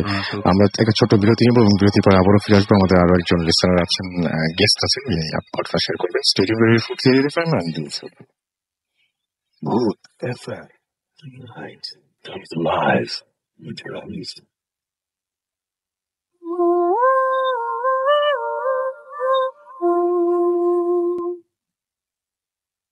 The night comes alive with Gramin Phone. You are listening to Radio Furti, Radio FM, and আমি রাসেল আছি সাথে। আমার সাথে রয়েছে আমাদের শেষ অতিথি। তারপরে আমরা মেসেজ যাবো, সময় পাই, হাতে সময় খুবই কম। চলুন আপনার ঘটনা শুনে ফেলি, তার আগে আপনার নাম বলেন এবং কোথা থেকে এসেছেন। আসসালামু আলাইকুম, হ্যালো লিসেনার্স, আমি ওমর ফারুক, চাঁদপুর থেকে। জি। তো আমি এখন যে ঘটনাটি শেয়ার করব এটা আমি এবং আমার বন্ধুর সাথে ঘটে যাওয়া একটি ঘটনা। আচ্ছা। ঘটনাটা ঘটেছিল আমার গ্রামের বাড়িতে।